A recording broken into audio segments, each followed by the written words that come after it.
Don't say that name in here. Ruth Hadley's voice dropped to a warning the moment Eleanor Dawson set his name on the counter like it was nothing, like Wyatt Cole was just a neighbor, not a sentence. Every person in that store went still. A grown man stopped breathing. A boy let his apple hit the floor and didn't pick it up. Eleanor looked around the room and made her decision right there. She was going to find out who this man actually was, and what she discovered would destroy the biggest lie Black Ridge Valley had ever told at Elf. If you've ever been judged before anyone bothered to look, stay with me. Subscribe and tell me in the comments, what city are you watching from tonight?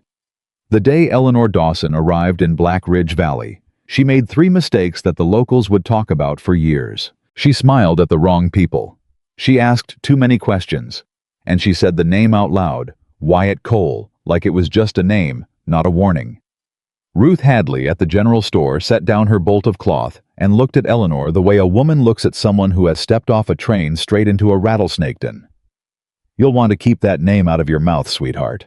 Eleanor held her ground at the counter. She had been traveling for 4 days on roads that punished every bone she owned, and she did not have patience for riddles. I'm sorry, is there a reason I shouldn't ask about my nearest neighbor? Nearest neighbor. Ruth repeated the words, slowly tasting how foolish they sounded. Cole's cabin sits about 3 miles east up that ridge. Nobody goes up that ridge. Why not? Ruth set her palms flat on the counter. Because the man who lives there doesn't want company. And when Wyatt Cole doesn't want something, he's got ways of making that clear. Eleanor looked around the store. A young man loading crates near the back window had stopped moving.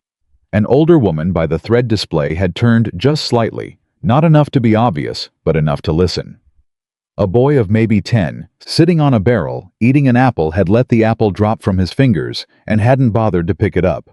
Every ear in that room was tilted in her direction. She bought her flour, her salt, and her lamp oil.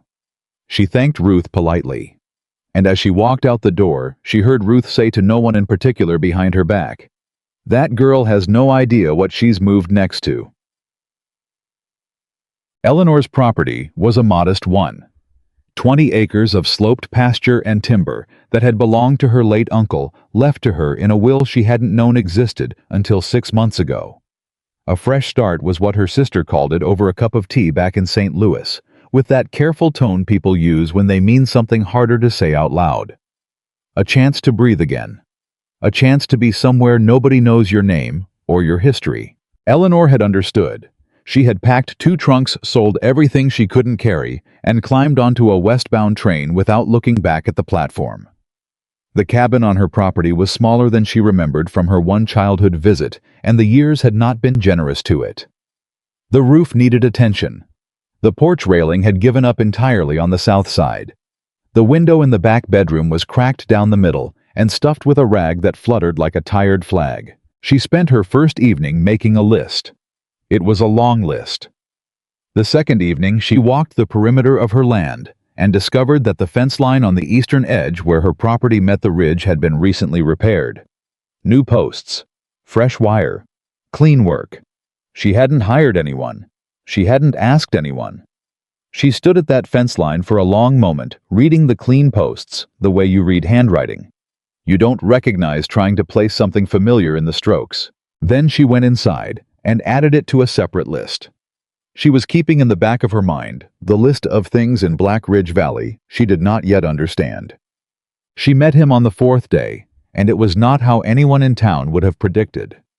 She had gone out before dawn to check on her 2 horses, a habit from a life that had once included a great deal more responsibility than she currently carried. The morning was cold enough to be honest about what season was coming, and the grass held dew that soaked through her boots before she'd gone 10 yards. The sound she heard first was not threatening. It was low and careful, the particular sound of someone trying not to cause alarm. She rounded the corner of the small lean-to structure that passed for a barn and stopped. A man was crouched beside her older horse Bess, with one of the animal's back legs cradled across his knee. He was working at something near the hoof, slowly, deliberately, with the kind of focused patience that belongs to people who have learned things the hard way. Bess, who trusted no one quickly, and had bitten the stable boy back in St. Louis twice in a single afternoon, was standing completely still. Eleanor did not scream. She did not run. What she did was stand there and take stock of the man in front of her, because she had learned in 26 years of living that your first reaction to a thing tells you about yourself, not about the thing. How was large? That was the first fact.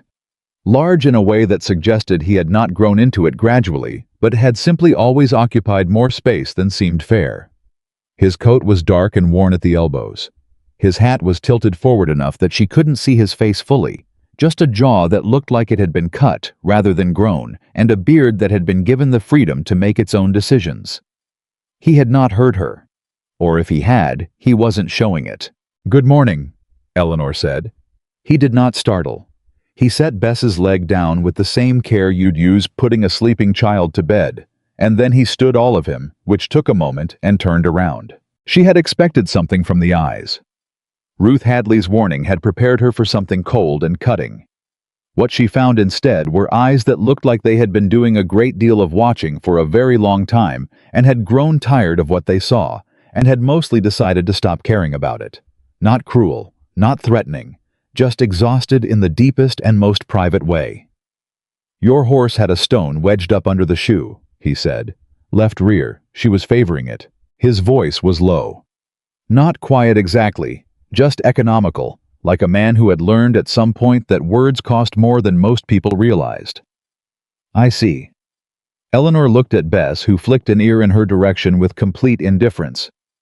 "Did you fix my fence too?" A pause. Then, the east line was down. "I didn't ask you to do that." "No." She waited. He didn't explain further. He picked up a small leather pouch from the ground tools, she realized a proper hoof kit, and turned to leave. "Wait." The word came out before she'd finished deciding to say it. He stopped. "I'm Eleanor Dawson. I've taken over my uncle's property." The pause this time was different. Something moved through his expression, not quite recognition, not quite something else. "I know. And you're Wyatt Cole." The name landed in the space between them. She watched him receive it, watched the way his jaw set, the way his shoulders adjusted, the way a man braces himself for what usually follows when someone in this valley says that name to his face. "That's right." Eleanor nodded once, like something had been confirmed to her satisfaction. "Thank you for looking after Bess, and for the fence." She turned back toward the cabin. "I'm making coffee if you want some." She did not look back to see his expression. She already knew he wouldn't come in that day.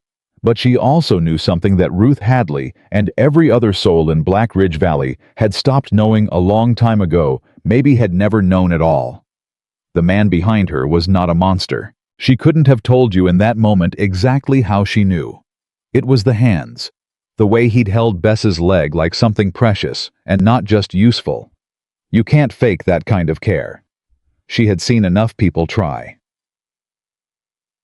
The town had a long memory and a short imagination, and those two things together are more dangerous than either one alone. People in Black Ridge Valley had been telling the story of Wyatt Cole for so many years that by now it had the smooth, worn quality of a stone that's been passed from hand to hand, until all the sharp edges are gone, and only the shape remains. The shape was simple, dangerous man, best avoided, end of story. But Eleanor had grown up with a father who believed that most simple stories were hiding a complicated one underneath, and that the work of a good person was to be curious enough to dig. She started digging. Not aggressively. Not in the way that makes people defensive and doors close. She simply asked when conversation allowed, and she listened carefully to what sat under the words as much as what sat on top of them.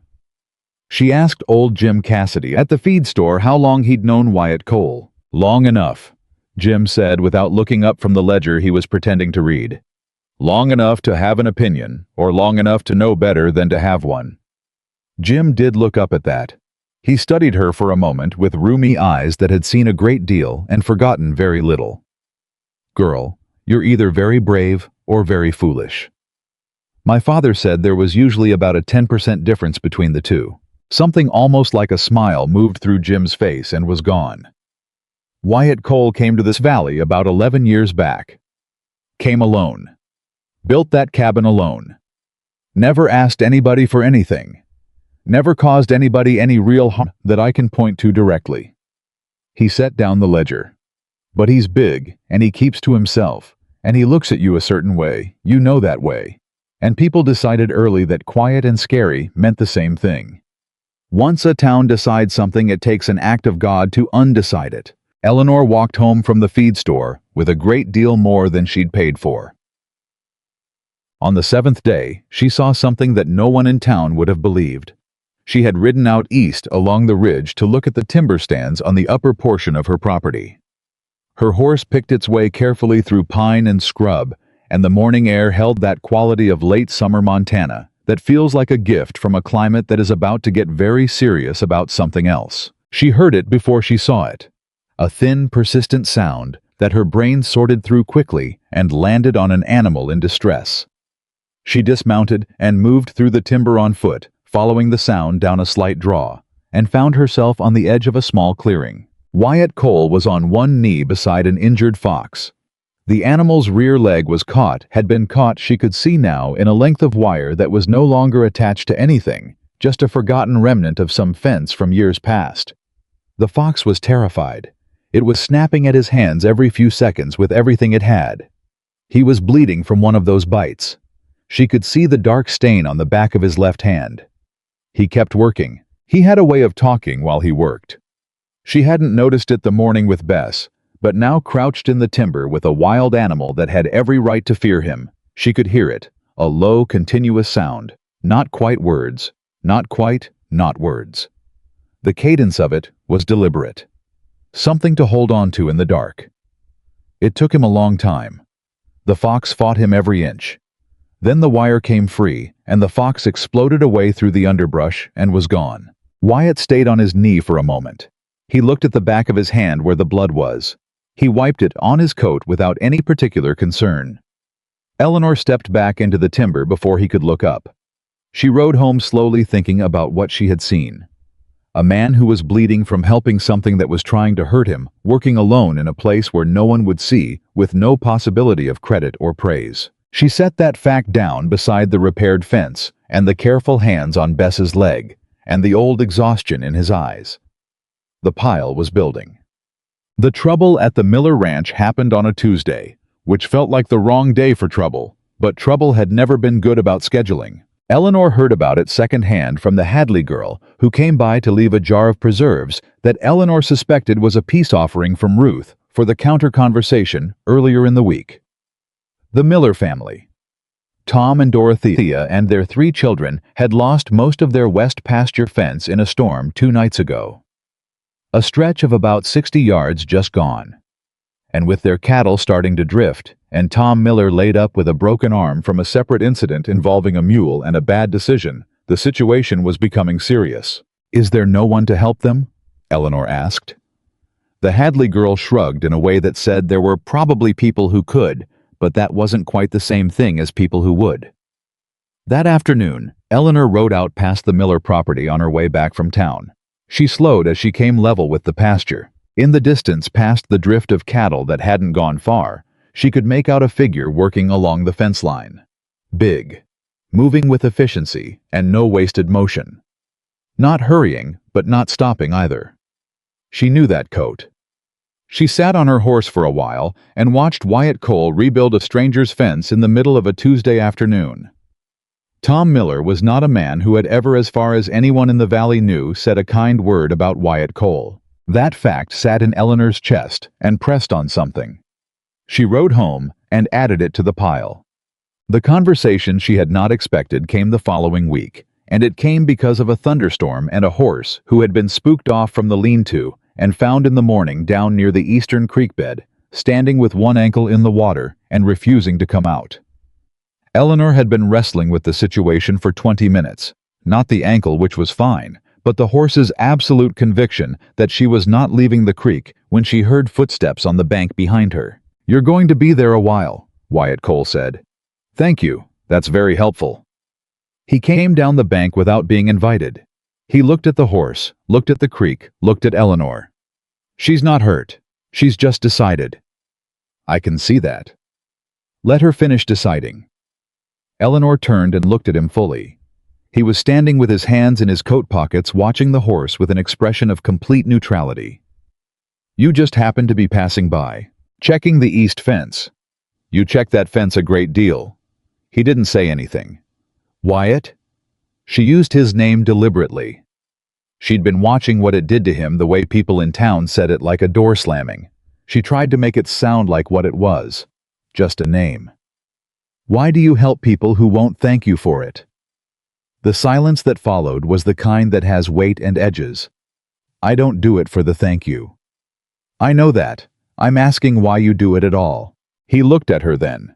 Really looked in the way he seemed to do, rarely direct and assessing and uncomfortable for both of them. Because it needs doing, he said finally.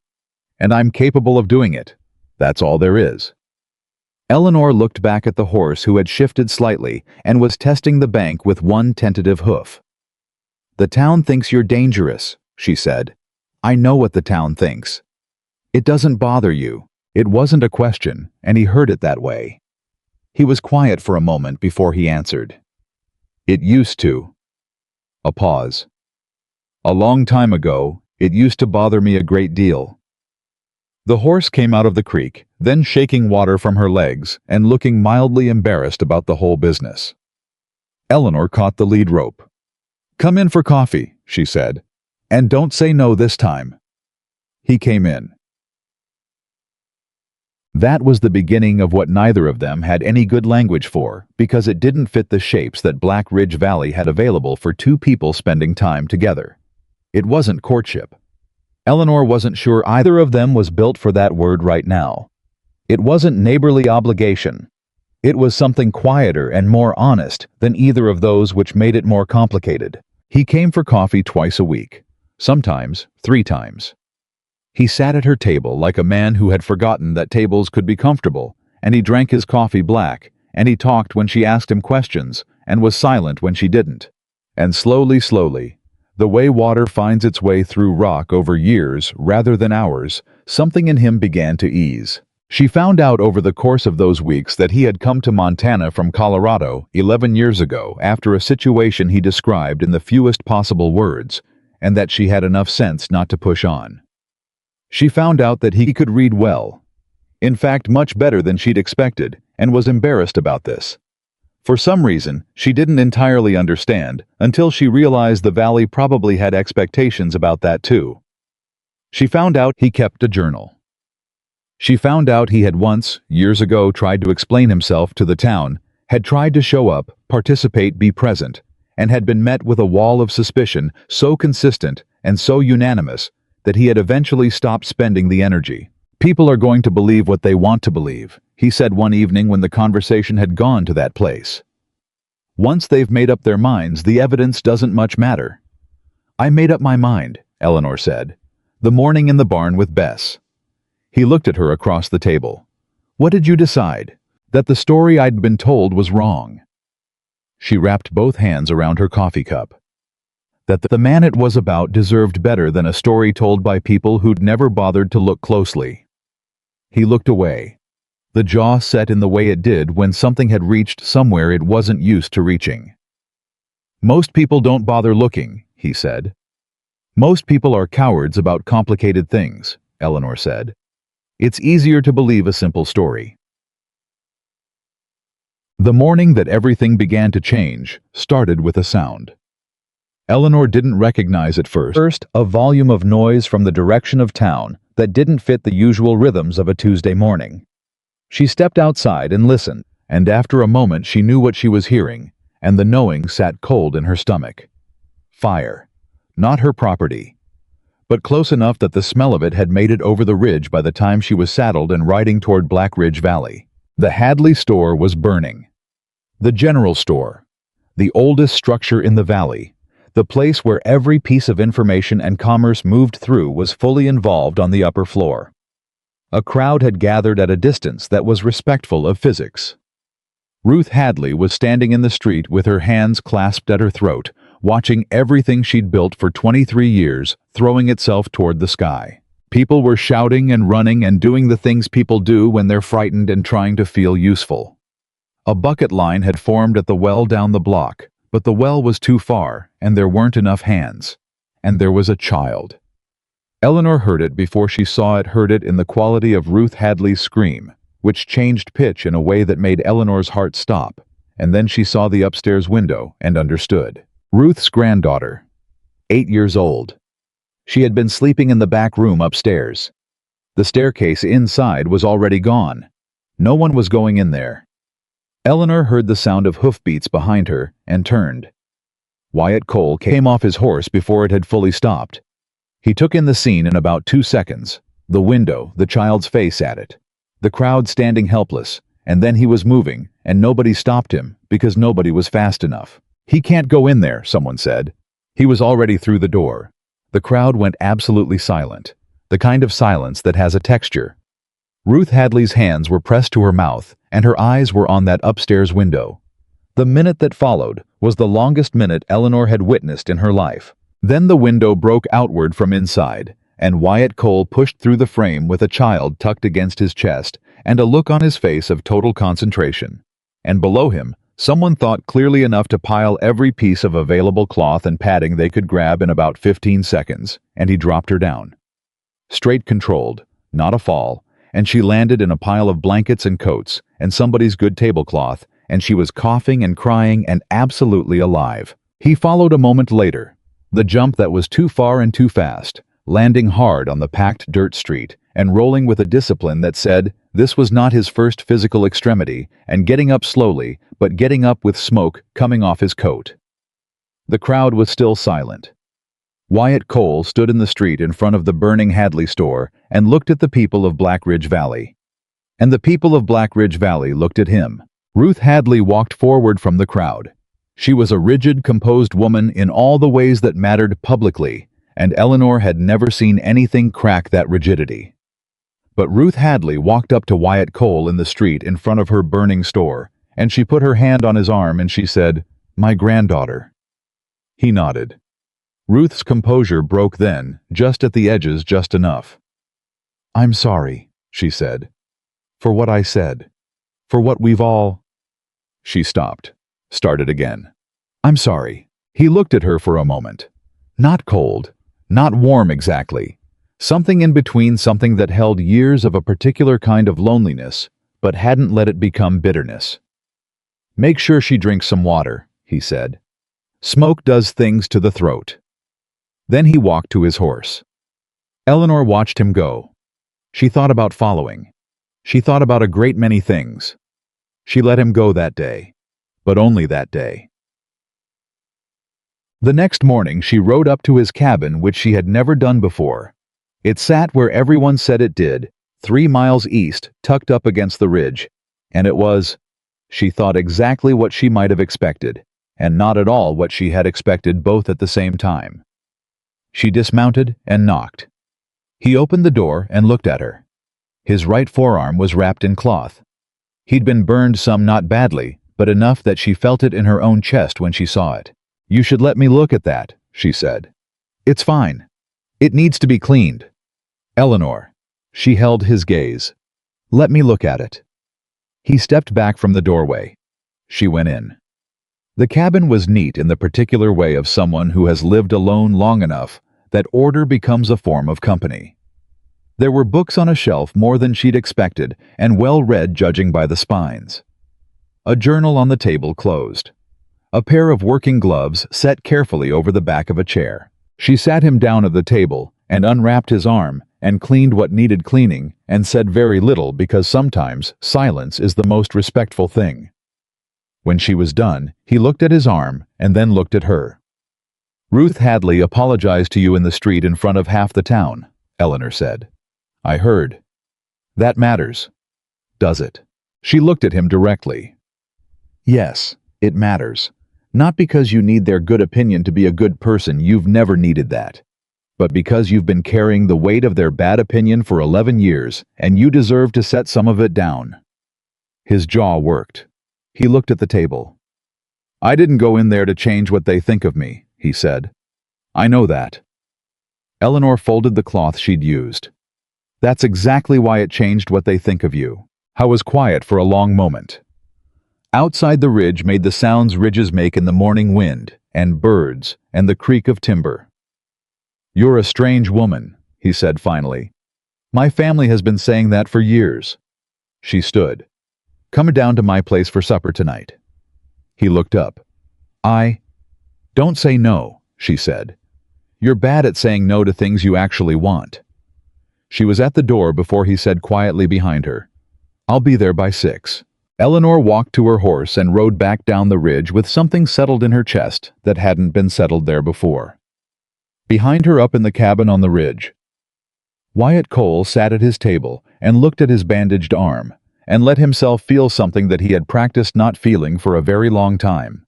The feeling that maybe the story wasn't over. That maybe someone had walked into his life and decided that the chapter the town had written for him was not the one she intended to read. He sat there a while. Then he stood and went about his day and kept his eye on the clock in a way he hadn't done in 11 years. He kept his eye on the clock in a way he hadn't done in 11 years, and at 10 minutes to 6, he put on a clean coat and walked down the ridge to Eleanor Dawson's cabin, like a man who had forgotten how to do something simple and was determined to remember. She had made beef stew and biscuits and had set 2 places at the table without any ceremony about it, which was exactly right, because ceremony would have made him feel watched, and feeling watched made him feel like a specimen, and feeling like a specimen was the thing that had driven him up to that ridge cabin 11 years ago and kept him there. He sat down. She poured coffee. They ate. And in the ordinary machinery of that, the sounds of spoons and the smell of food and someone across the table who wasn't waiting for him to do something frightening. Something in Wyatt Cole's chest unlocked that he hadn't known was still locked. He ate 2 bowls and half the biscuits, and she didn't comment on it. She talked about the roof repair she was planning and asked his opinion on the best approach for the pitch on the south side, and he gave it, and she listened and pushed back on one point, and he reconsidered and told her she was right, and she looked pleased about that, in a way that was about the conversation and not about winning it.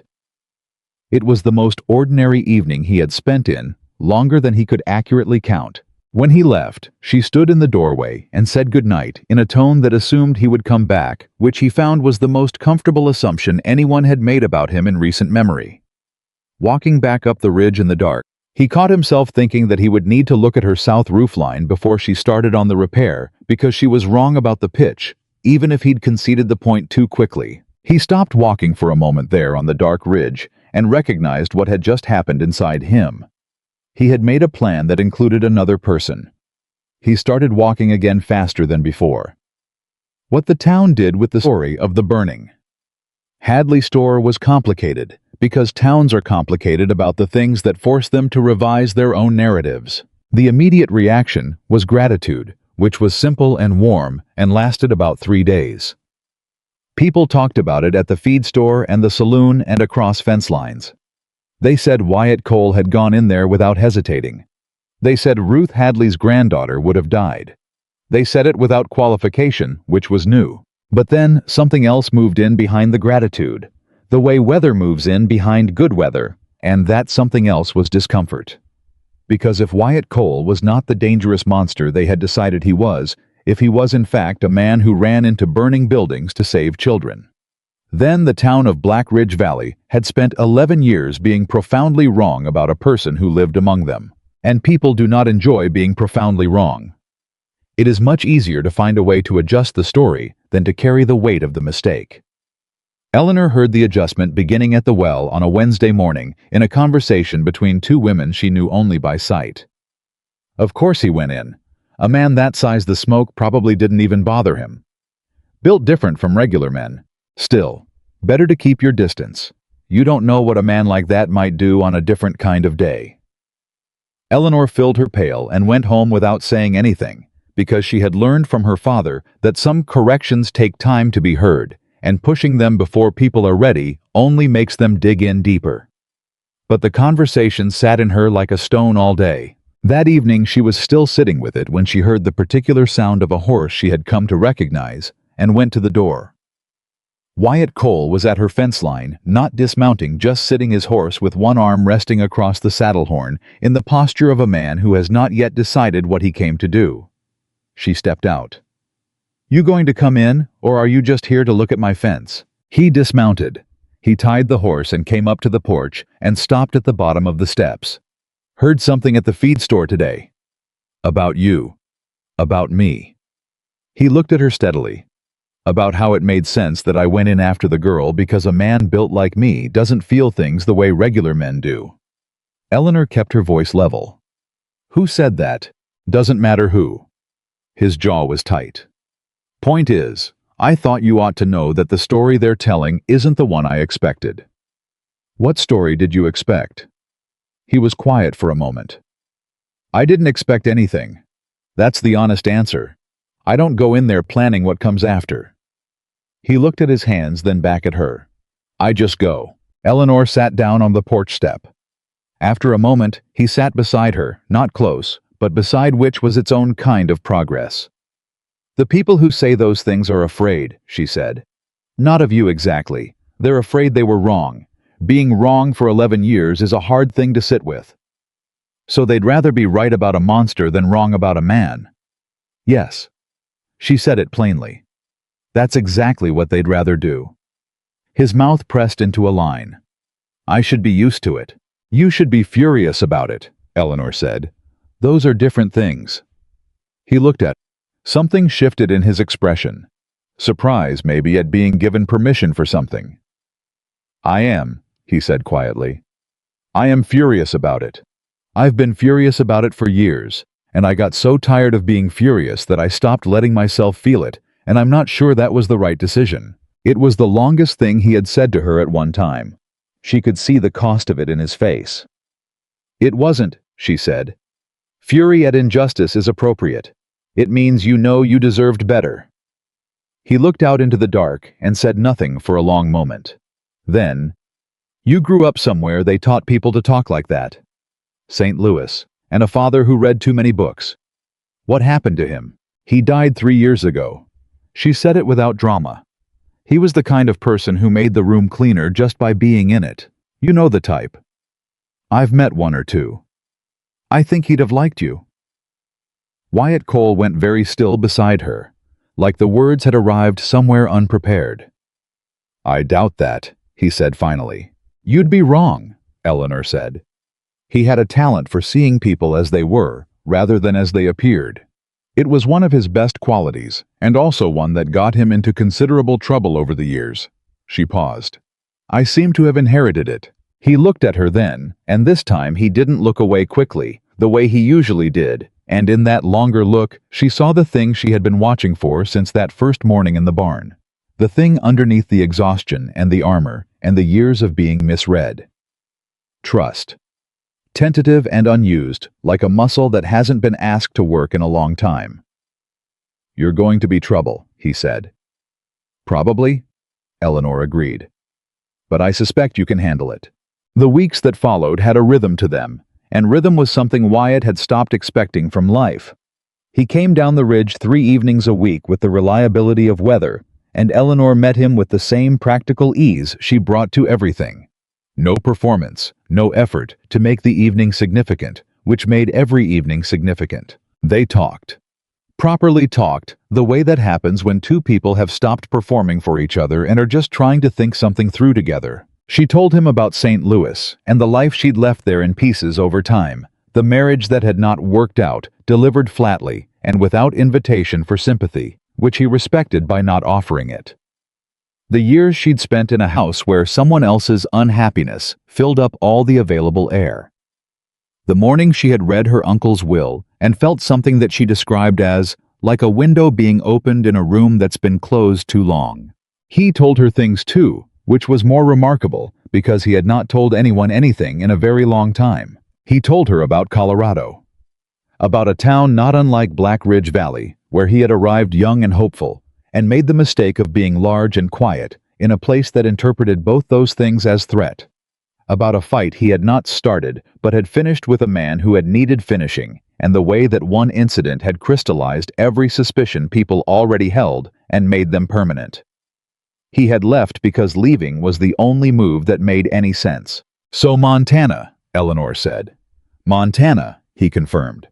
Figured if I was going to be alone, I might as well be alone somewhere that was worth looking at. And was it worth looking at? He was quiet for a moment. First few years. After a while you stop seeing it. She understood that. The way grief or loneliness or any prolonged emotional state eventually stops being acute and becomes just the color of everything. "Do you see it now?" she asked. He looked at her. The particular look she was beginning to know, direct and careful, and holding more than he was saying. "Starting to," he said. It was Jim Cassidy at the feed store who first said out loud, and to someone other than himself, what several people in Black Ridge Valley had begun to privately wonder. "That Dawson woman is spending a fair amount of time up on the ridge." He said it to Hank Pruitt, who ran the livery on a Friday morning when the valley was preparing for the first cold week of early fall, and everyone was in and out of town stocking up. Hank Pruitt looked up from the harness he was working. "You don't say." "Saw her horse tied at his fence line 3 evenings this week, going home after dark." Hank Pruitt set down the harness. "That's a problem. Might be her problem to have. Might be our problem if it gives Cole ideas about being part of things again." Hank's voice had the careful, considered quality of a man who had thought about this before he said it. "Man like that is manageable when he keeps to himself. Man like that thinks he belongs here. That's a different situation." Jim Cassidy looked uncomfortable. He hadn't meant to open this door exactly. "Seemed like he belonged here fine enough when he pulled little Maggie Hadley out of that fire." "That was useful," Hank said. "Useful is fine. Comfortable is something else." Jim said nothing more. He went home with his flour and his unease, and he thought about it, and he did not feel good about what he'd started. But he also did not go back and close the door. Eleanor noticed the change in the temperature of Black Ridge Valley about 2 weeks after the conversation she would never know had taken place. It was small things first. A silence that fell when she came into Ruth Hadley's rebuilt store, the temporary structure that had gone up while the main building was under repair, that was slightly different from the polite silence of people finishing conversations. The way Tom Calloway at the bank, who had always been pleasant to her, found reasons to be looking at papers when she came in. The way 2 women she'd begun to consider potential friends, May Sutton and her sister-in-law Clara, had declined a supper invitation with a vagueness that felt rehearsed. She thought about it on the ride home. She thought about it clearly and without flinching, because she had learned that flinching was expensive and clarity was worth the discomfort. They were punishing her, not dramatically, not with any single confrontation she could answer, but with the accumulated small removals that a community uses when one of its members steps outside the lines, the withdrawals of warmth and inclusion and ease that say without saying, "You have made a choice that inconveniences us." Her choice, as far as she could see, was believing that Wyatt Cole was a human being. She rode home with that understanding sitting very straight inside her, and she was not frightened, but she was angry. A clean, clear anger, the kind her father had taught her to distinguish from the muddier sort. She put her horse up. She went inside. She made her supper. She thought about what she was going to do. 3 days later, Hank Pruitt came to see her. He came in the late afternoon, rode up to her gate with the bearing of a man conducting official business, which he was not but wished to appear to be. He had a broad, flat face, and a manner that had probably been effective for 50 years, and so he had seen no reason to examine it. "Miss Dawson." He did not dismount. "Wanted to have a word." Eleanor came out to the porch railing and waited. "I'll be plain with you," Hank said. "You seem like a practical woman, practical enough to understand how things work in a valley like this. Why don't you explain it to me anyway?" He absorbed the tone of that and decided to proceed. "Wyatt Cole is not someone you want to make a habit of. I say that as someone who's lived in this valley a long time and knows how things stand. A woman alone, new to the area, building a reputation. You want to be careful about whose company that reputation gets built in." Eleanor's hands were folded over the railing. She kept them very still. "Is Wyatt Cole a criminal?" "Not that can be proven." "Has he harmed anyone in this valley?" Hank shifted in his saddle. "Not directly." "Then what you're telling me is that I should avoid a man because of what people have decided to believe about him, not because of anything he has actually done." "I'm telling you that the people in this valley have long memories and strong opinions, and a woman who wants to build a life here would do well to respect that." Eleanor looked at him for a long moment. "Mr. Pruitt," she said evenly, I appreciate you riding out. I want to be equally plain with you. I've spent 26 years around people who substitute long memory for careful thinking and call it wisdom. I'm not inclined to start valuing it now. Wyatt Cole has repaired my fence without being asked, treated my horse better than most people would, and run into a burning building to save a child, while every other man in that street was standing still. Those are the facts I've collected. If the people of this valley have different facts I haven't heard yet, I'm genuinely willing to consider them. If they don't, if what they have is just a story they've told long enough that it feels like the truth, then I'm afraid we don't have much more to discuss. Hank Pruitt stared at her. His broad face had gone through several things while she talked, and had settled somewhere between indignation and the particular discomfort of a man who suspects he's been outmaneuvered but can't locate exactly where. "You're making a mistake," he said. "If I am, it's mine to make." He turned his horse and rode back down the lane. Eleanor stood at the railing until the sound of hooves faded. Then she went inside and sat at her table and let her hands shake for exactly 30 seconds, because she was not, regardless of how it had appeared, entirely without nerves. She just had a policy about when to show them. She told Wyatt about it that evening. Not everything, not Hank Pruitt's visit, not yet, but the shifted temperature in town, the withdrawals, the way May Sutton's eyes had slid past her at the store that morning. She told him simply and without embellishment, and she watched his face while she did. He went very still. The kind of still that she had learned was not absence but pressure, something being held in careful check. "You should step back from this," he said. "From what?" "From me. From being seen with me." He met her eyes. "You came here to build something. I'm not going to be the reason you can't." "That's not your decision." "Eleanor." "No." She kept her voice even, but she put something firm underneath it. "Don't do that. Don't make yourself small to make them comfortable. That is exactly what they want, and it is exactly what you have been doing for 11 years, and I will not sit at this table and watch you do it again." His jaw worked. Something was moving behind his eyes, the particular turbulence of a man being told a true thing he doesn't know how to hold. "I'm not worth the trouble," he said. It came out quiet. More quiet than the other things he'd said. The quiet of something believed. Eleanor set down her coffee cup. "Who told you that?" He didn't answer. Was it one person, or was it a whole town's worth of accumulated silence? His hands were flat on the table. She could see the tendons in them. "Wyatt." She kept her voice steady. "You repaired a widow's fence at the end of last month. I know because Martha Ellison mentioned it to me, without knowing I knew you," she said.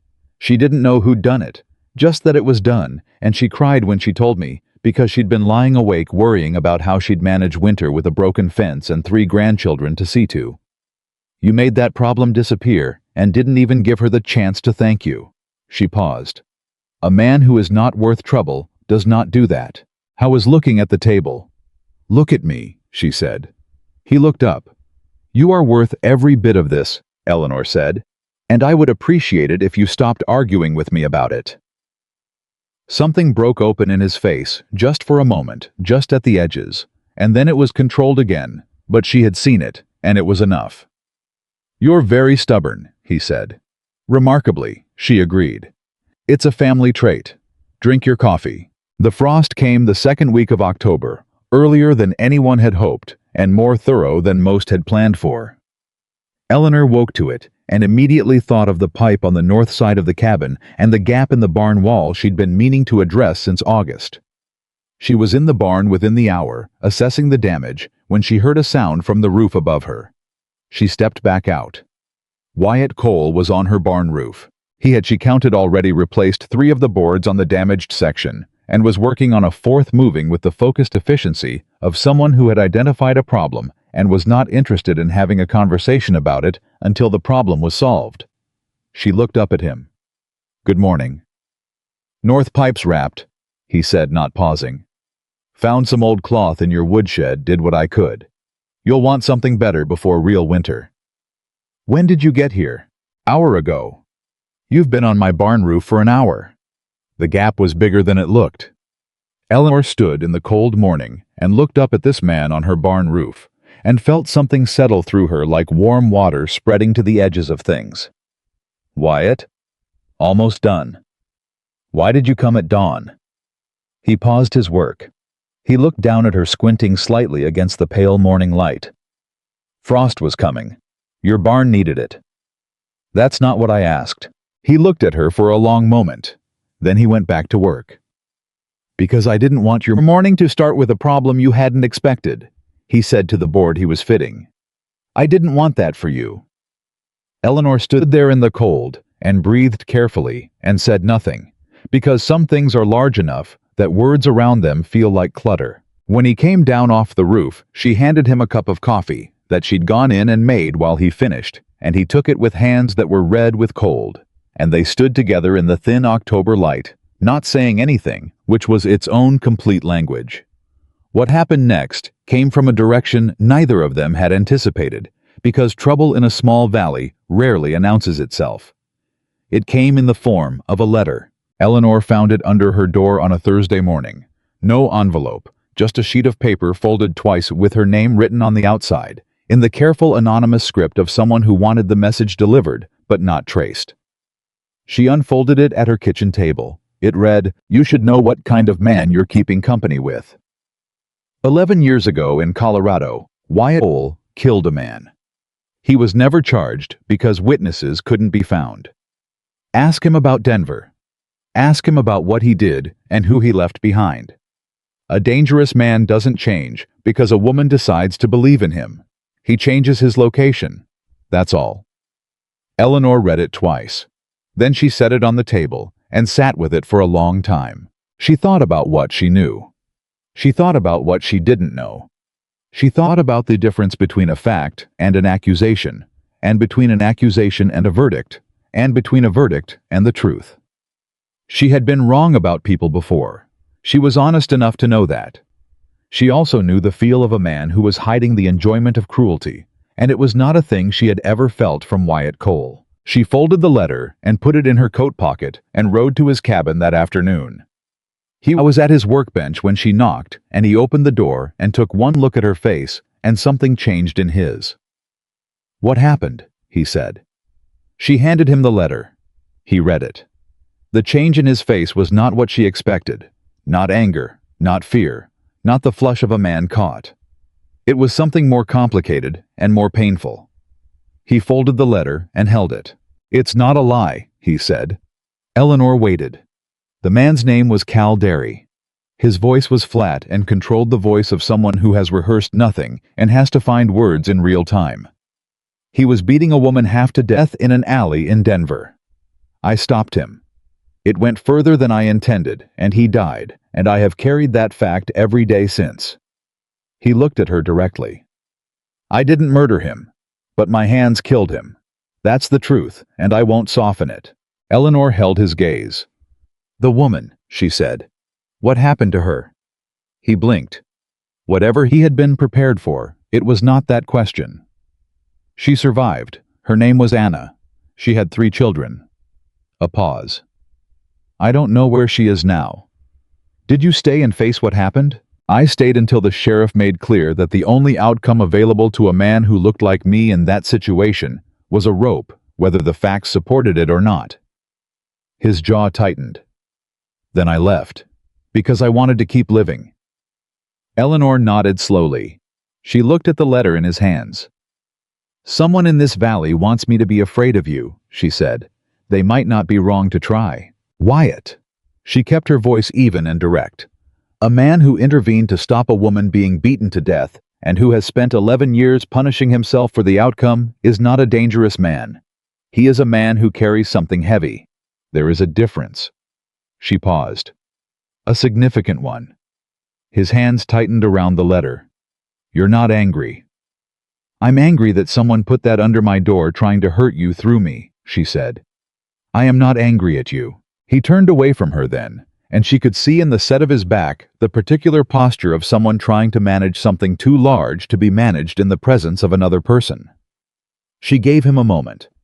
When he turned back, his eyes were controlled, but the area around them was not. "Nobody's ever..." He stopped, started again. I've never told anyone that story and had them ask about the woman first. That seemed like the most important part, Eleanor said simply. He looked at her for a long time. Somebody in this town sent that letter, he said finally. And I think I know who. Eleanor already had a strong suspicion of her own.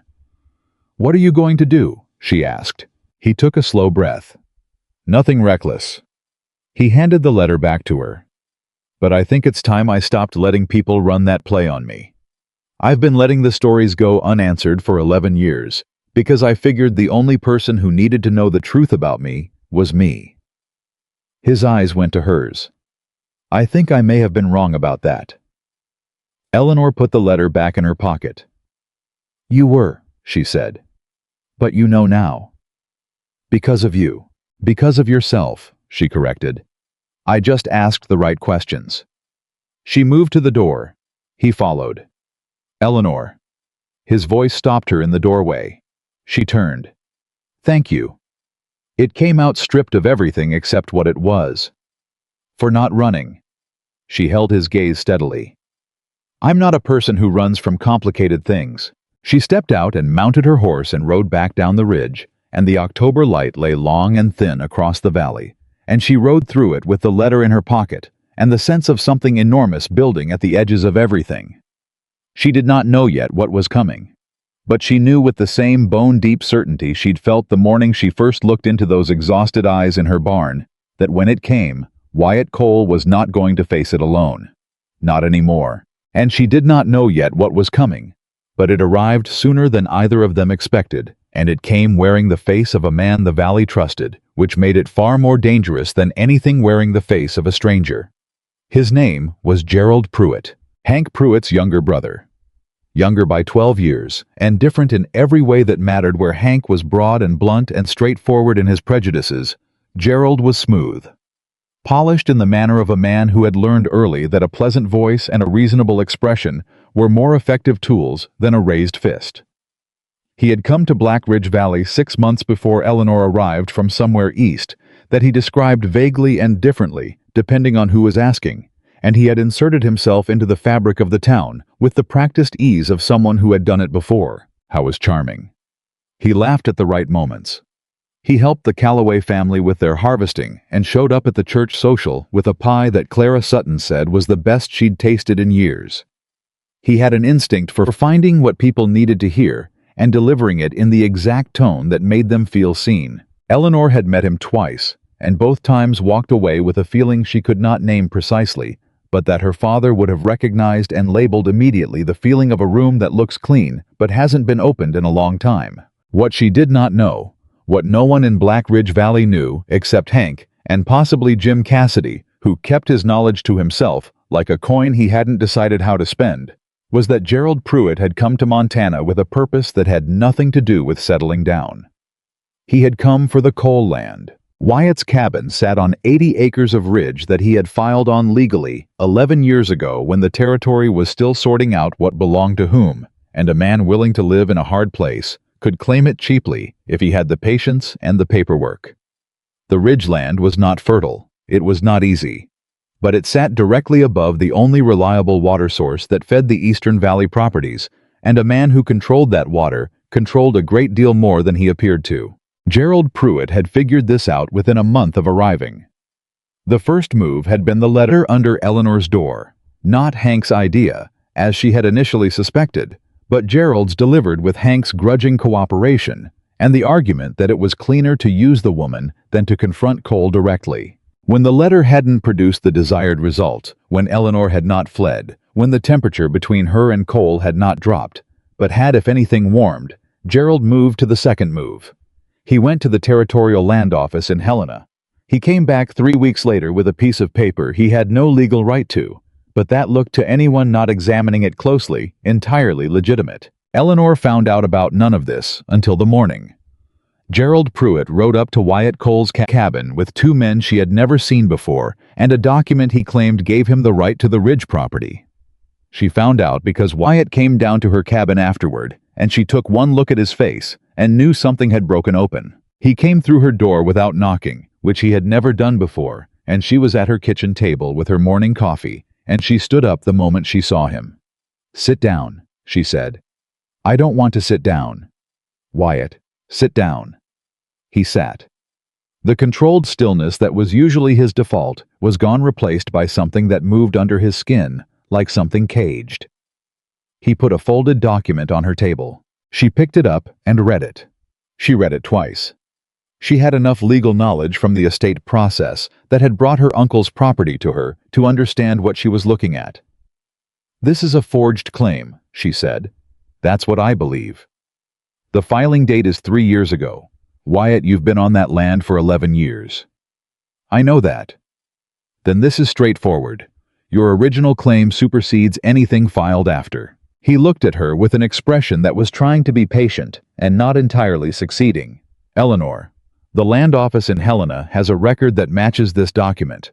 I went to Cassidy, he's got contacts there. He says somebody filed paperwork 3 years ago showing my original claim was invalid. Defective process, they're saying. Claiming I never fulfilled the residency requirements." Eleanor stared at him. "That's a lie, yes. But it's a lie that's written down in an official record, which in this territory is a harder thing to argue against than you might think." She set the document down. She looked at it. She thought about Gerald Pruitt's smooth face and easy manner, and the pie at the church social, and the feeling she'd had both times she'd met him, and she felt the anger she'd set aside from Hank Pruitt's visit come back at a different temperature. "Who are the men he brought with him?" "Don't know them. Not from here. He brought them from somewhere. One of them had a badge that might be real or might not be." "What did you say to them?" "I said they had until sundown to get off my property and they'd want to take the paper with them." A beat of silence. "How did they respond?" Gerald Pruitt smiled. "He said it the way you'd say something unclean. Said he'd give me time to consult with an attorney. Said he wanted this to go smoothly. Said—" Wyatt stopped. His hands pressed flat on the table. "He said he thought it would be better for everyone if I found somewhere else to be. Said a man like me shouldn't have trouble picking up and moving on given the practice I'd had." The particular cruelty of that sentence sat in the room between them. Eleanor took a breath. He knew about Colorado. He knew enough. Wyatt's voice was level, in the way of someone keeping a very firm hand on something. "Hank talked, or someone did. What do you want to do?" He looked at her sharply, as if the question surprised him. As if he had not expected to be asked what he wanted. "I want to keep what's mine," he said. "I built that cabin with my own hands. Every board, every beam. I've worked that land and maintained it, and I have never asked this valley for a single thing in return." Something in his voice shifted, not louder, but denser. "I am not going to let a man with a forged paper and a smile take it from me." "Good," Eleanor said. "Then we fight it." He looked at her. "We." Did I stammer? He was quiet for a moment, and she watched something complicated move through his face. Gratitude and resistance, and the particular vulnerability of someone who has spent years not having a we to call on. "Eleanor, this could get ugly," he said. "Pruitt isn't working alone. He's got the Calloway family. Sympathetic Tom Calloway at the bank has been making noise about calling in the mortgage on 2 of the eastern properties, and if Pruitt gets control of the water rights on that ridge, he can make that happen. This isn't just about me and my cabin." "I know." She had been thinking faster than she was showing. "It's about the whole valley. He's been planning this for months. If I push back hard enough that it becomes a fight, a real fight, people here are going to take sides, and some of them are going to take the side that's most comfortable, which might not be mine. Let them." Eleanor picked up the forged document and folded it and put it in her own pocket where it joined the memory of the other letter she'd carried. "Jim Cassidy said something to me the first week I was here that I've been thinking about ever since. He said once a town decides something, it takes an act of God to undecide it." She looked at Wyatt. "I think this is our act." They went to Cassidy first because Jim Cassidy had been in the valley longer than anyone and knew where the bones were buried figuratively and possibly literally, given what the valley was like in the years before it became respectable. Jim Cassidy listened to everything Eleanor laid out with the expression of a man who is not surprised but is very tired. I knew something was wrong with Pruitt from about the second month, he said. Man settles in too fast, too comfortable, asks questions that sound like conversation but are really inventory. He rubbed his face with one hand. I wasn't sure what he was after until now. Can you get us to someone in Helena who can pull the original filing records? Eleanor set the forged document on Jim's counter. Jim looked at it without touching it. Maybe. Fella I know there does title research. If the forgery is in the records, he'd find it. He paused. Takes time. 2 weeks minimum, maybe more. We don't have 2 weeks if Pruitt decides to stop being smooth about this, Wyatt said. What happens if he stops being smooth? Wyatt looked at him steadily. Those men he brought aren't here to carry boxes. Jim was quiet. He had the particular stillness of a man adding things up that he doesn't like the sum of. All right, he said. I'll send a wire today. But Wyatt. He stopped. He seemed to be choosing something. Whatever you did before you came here. Whatever happened in Colorado. There are people in this valley who've been waiting for a reason to make that the story again. Don't give them one. I know, Wyatt said. I mean it. You do something that gives Pruitt a leg to stand on anything that looks like the man he's been describing to people, and it won't matter what the land records say. Wyatt held the older man's gaze. I know, he said again, and meant it differently this time. The next 3 days were the kind that leave marks. Gerald Pruitt, having received no cooperation from Wyatt, and apparently deciding that the smooth approach had run its useful course, began working the valley with a different instrument. He started talking, quietly, casually, in the way of a man who is simply sharing information he feels people deserve to have. He talked about Denver. He talked about a man who had died. He talked about a fugitive from justice who had hidden himself in plain sight in Black Ridge Valley for 11 years, and about how a naive young woman from the city had been taken in by him, and about what it said about the kind of man Wyatt Cole really was underneath the performance of the good neighbor. Eleanor heard the version that reached her in pieces, filtered through the usual channels of small valley communication. Each piece was slightly worse than the last, in the way that stories grow when they're being deliberately tended. She also began to notice the men. There were 3 of them now, the original 2 that Pruitt had brought, and a third who appeared at the livery on Monday morning and was introduced by Hank Pruitt as a distant cousin come to help with some work. None of them did any visible work. They stood in groups of 2 and talked to each other and watched things. On Tuesday, one of them was watching her property when she came out of her barn. She walked to the fence line and looked directly at him. He looked back without moving. Can I help you? She asked. He turned his horse and rode away.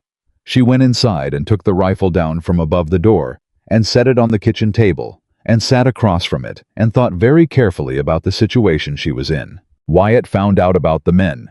Before Eleanor told him, he had seen them himself, had tracked where they positioned themselves in the mornings and where they ended up in the evenings, and he had done it with the careful, systematic attention of someone who has learned to read a situation before it declares itself.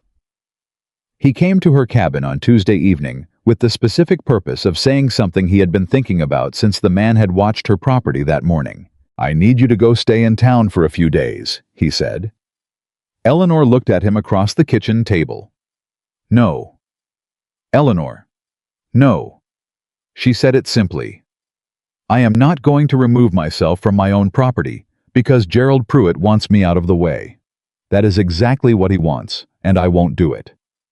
It's not about what Pruitt wants. His voice had an edge she hadn't heard before. Not anger, something more urgent. One of his men was watching this place today. I know. I spoke to him. Wyatt went very still. You went to the fence line. He left. Eleanor, that is not... He stopped. He pressed one hand flat on the table and looked at it and breathed. You cannot treat these men like the gossips in town. They are not here to have their feelings hurt and go home. I'm aware of that. Then why? Because I will not be frightened off my own land, she said. And because the moment I retreat, it tells everyone in this valley that Pruitt has the power here. I am not going to hand him that. The silence between them was different from their usual silences, charged, pressurized. "You're the most difficult person I've ever met," he said. "That's a long list for a man who lives alone." He almost smiled. "Almost. Stay," she said. "Tonight. Not because I'm asking for protection, I'm not. But because it's cold and supper is made, and you can sleep in the barn if you need to maintain the fiction that this is about your dignity." He looked at her for a long moment. "I don't need the barn," he said. "Good, sit down."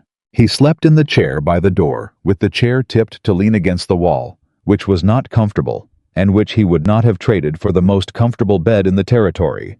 And Eleanor slept in the back room with the cracked window that now had proper glass in it, because he had replaced it 3 weeks ago, and in the morning she made coffee, and he fixed the hinge on the woodshed door that had been loose since August, and neither of them commented on any of it. They were 2 days from Jim Cassidy's contact in Helena. 2 days, and whatever they had was either going to hold, or it wasn't. The break came from a direction neither had anticipated, and it came with speed. It was Martha Ellison who found out, because Martha Ellison was in the habit of walking early and walking far. And she happened to be passing the back of the saloon on Wednesday morning when Gerald Pruitt and his 3 men and Hank Pruitt were having a conversation that had not been moved indoors, because none of them had thought anyone would be moving through the alley behind the saloon at 6 in the morning. Martha Ellison was 71 years old and had the hearing of someone 30 years younger, which had always been more of a gift than people realized. She went directly to Eleanor. She sat at Eleanor's kitchen table with her hands wrapped around a coffee cup and her face carrying the expression of a woman who has heard something she would have preferred not to, and has decided that carrying it alone is not an option. "They talked about burning it," Martha said. "The cabin. They talked about making it look like an accident, about how a man with Cole's history couldn't claim to be anything but trouble, and if there was an incident, if there was damage to property, it would confirm everything that people already believed, and Pruitt would step in as the reasonable man settling the chaos." Eleanor set down her cup carefully. "Did they talk about a timeline? End of the week?" Martha looked at her hands. "Hank wasn't comfortable. I could hear it in his voice, but he didn't say no." "Did they mention me?" Martha was quiet for a moment too long. "Martha, Pruitt said the woman was the problem. Said you were the thing keeping Cole grounded and giving him credibility." She looked up. "He said if you were given sufficient reason to leave Black Ridge Valley of your own accord, Cole would fall apart. He said you were the only thing keeping the situation from being simple." The kitchen was very quiet. "He said that," Eleanor repeated, not as a question. Word for word. Eleanor stood up. She went to the window and stood there looking out at nothing in particular, running the pieces through her mind with the speed and precision that she usually kept invisible. She was not panicking. She was calculating. She turned around. "I need you to do something for me, Martha. I need you to go to Jim Cassidy and tell him exactly what you just told me. Can you do that?" Martha stood up with the straightened spine of a woman who had been waiting to be useful. "Already on my way," she said. When Martha was gone, Eleanor took down the rifle and checked it and put it back, and then she put on her coat and walked to the barn. She saddled her horse in under 4 minutes. She had not moved that fast since she'd left St. Louis. Wyatt was at his workbench when she arrived, and she told him everything in exactly the time it took to say it, and she watched his face go through the things it went through and come out the other side, somewhere she hadn't seen it before. Not the controlled exhaustion, not the careful neutrality, something burning and quiet and fully awake. "End of the week," he said. That's what she heard. He looked at his hands. He looked at the cabin around him. 11 years of mornings and hard work, and choosing to be decent when nothing required it. All of it contained in the boards and the beams that he had put up alone and never asked anyone to admire. "They want me to come at them," he said. "That's what the Watchers were about. They want to provoke something they can use. I know. If I go to Pruitt directly, he'll have those men there and a story ready before you finish the sentence." Eleanor moved to stand in front of him close enough that he had to look at her. "Wyatt, listen to me.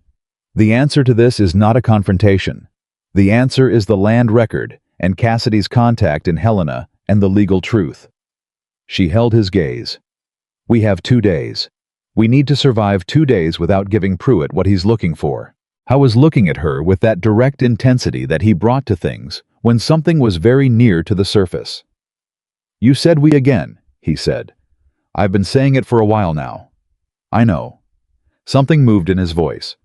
I'm still getting used to it. She did not look away from him. He did not look away from her. No confrontations, she said. 2 days.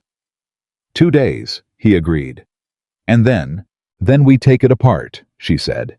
Legally, publicly, in front of every person in this valley who has spent time deciding what kind of man you are. She paused. Let them watch. The problem with surviving 2 days in a valley where you are being watched by men paid to provoke you is that events have their own ideas about schedules. The first day passed without incident, which had the quality of weather that's too still. On the second day at mid-afternoon, one of Pruitt's men rode past the Miller Ranch on the South Road and threw something into the barn doorway as he passed. Tom Miller's wife, Dorothea, was in the yard. She smelled smoke before she was fully inside the barn, and she did what she should have done and got herself and her children out. And by the time Tom Miller came limping in from the field on his still healing arm, the barn was generating the kind of smoke that meant minutes, not hours. Eleanor heard the bell. The valley had a fire bell on the community notice board at the crossroads, a relic from the early settlement years, and she was on her horse within 60 seconds. She rode toward the smoke and arrived to find the Millers in the yard and a barn that was going to be gone, and not a thing to be done about the barn, but every reason to make sure the animals inside it weren't. She didn't stop to think. She tied her horse and went through the barn door. The horses were at the far end, 4 of them all panicking, all pulling against their ties. The smoke was thick enough to hurt the kind of hurt that tells you to stop moving, and she did not stop moving. She got the first horse loose and hit it toward the door. She got the second. The third was a big roan that had gone sideways against the stall wall and would not move, and she was working at the tie with burning eyes and useless amounts of smoke in her lungs. When the barn door came fully open behind her, and a shape moved through the smoke with the particular speed of someone who knows exactly what they're doing, Wyatt had the roan's halter before she'd processed that he was there. He spoke to the horse in that low, continuous way she'd heard once before in the timber, and the roan came off the wall, and he moved it toward the door. He came back for the last horse. She was already at the door. They came out together into the cold air, and Dorothea Miller put her hands over her mouth, and Tom Miller made a sound that was not words. Eleanor bent over in the yard and coughed until she stopped coughing. When she straightened up, Wyatt was beside her. His hand went to her back without any deliberation. Just went there steady and present, and she was too busy breathing to do anything about it, except let it stay. You all right? He said. Low close. Fine. She straightened all the way. You. Fine. They stood and watched what was left of the Miller barn decide to stop being a barn. Tom Miller came and stood beside Wyatt. He was a hard man. Tom Miller, hard-worked, hard-weathered, not given to sentiment, as far as anyone had observed. He stood beside Wyatt Cole and looked at his burning barn and said without looking at him, "My wife, my children, the animals." He stopped. His throat worked. "Thank you." Wyatt looked at him. "I didn't do anything you wouldn't have." "I'm not so sure of that anymore," Tom Miller said. By the time Gerald Pruitt arrived at the crossroads drawn by the same bell everyone else had been drawn by, and wearing an expression of concerned sympathy, there were 12 people standing in the Miller yard. 12 people who had watched Wyatt Cole and Eleanor Dawson come out of a burning barn with 4 horses. 12 people who had just heard Tom Miller say words that no one in the valley had said to Wyatt Cole in 11 years. Gerald Pruitt surveyed the yard and understood immediately that something had gone wrong with his plan, though he could not yet see exactly where. He looked at Wyatt. Wyatt looked back at him.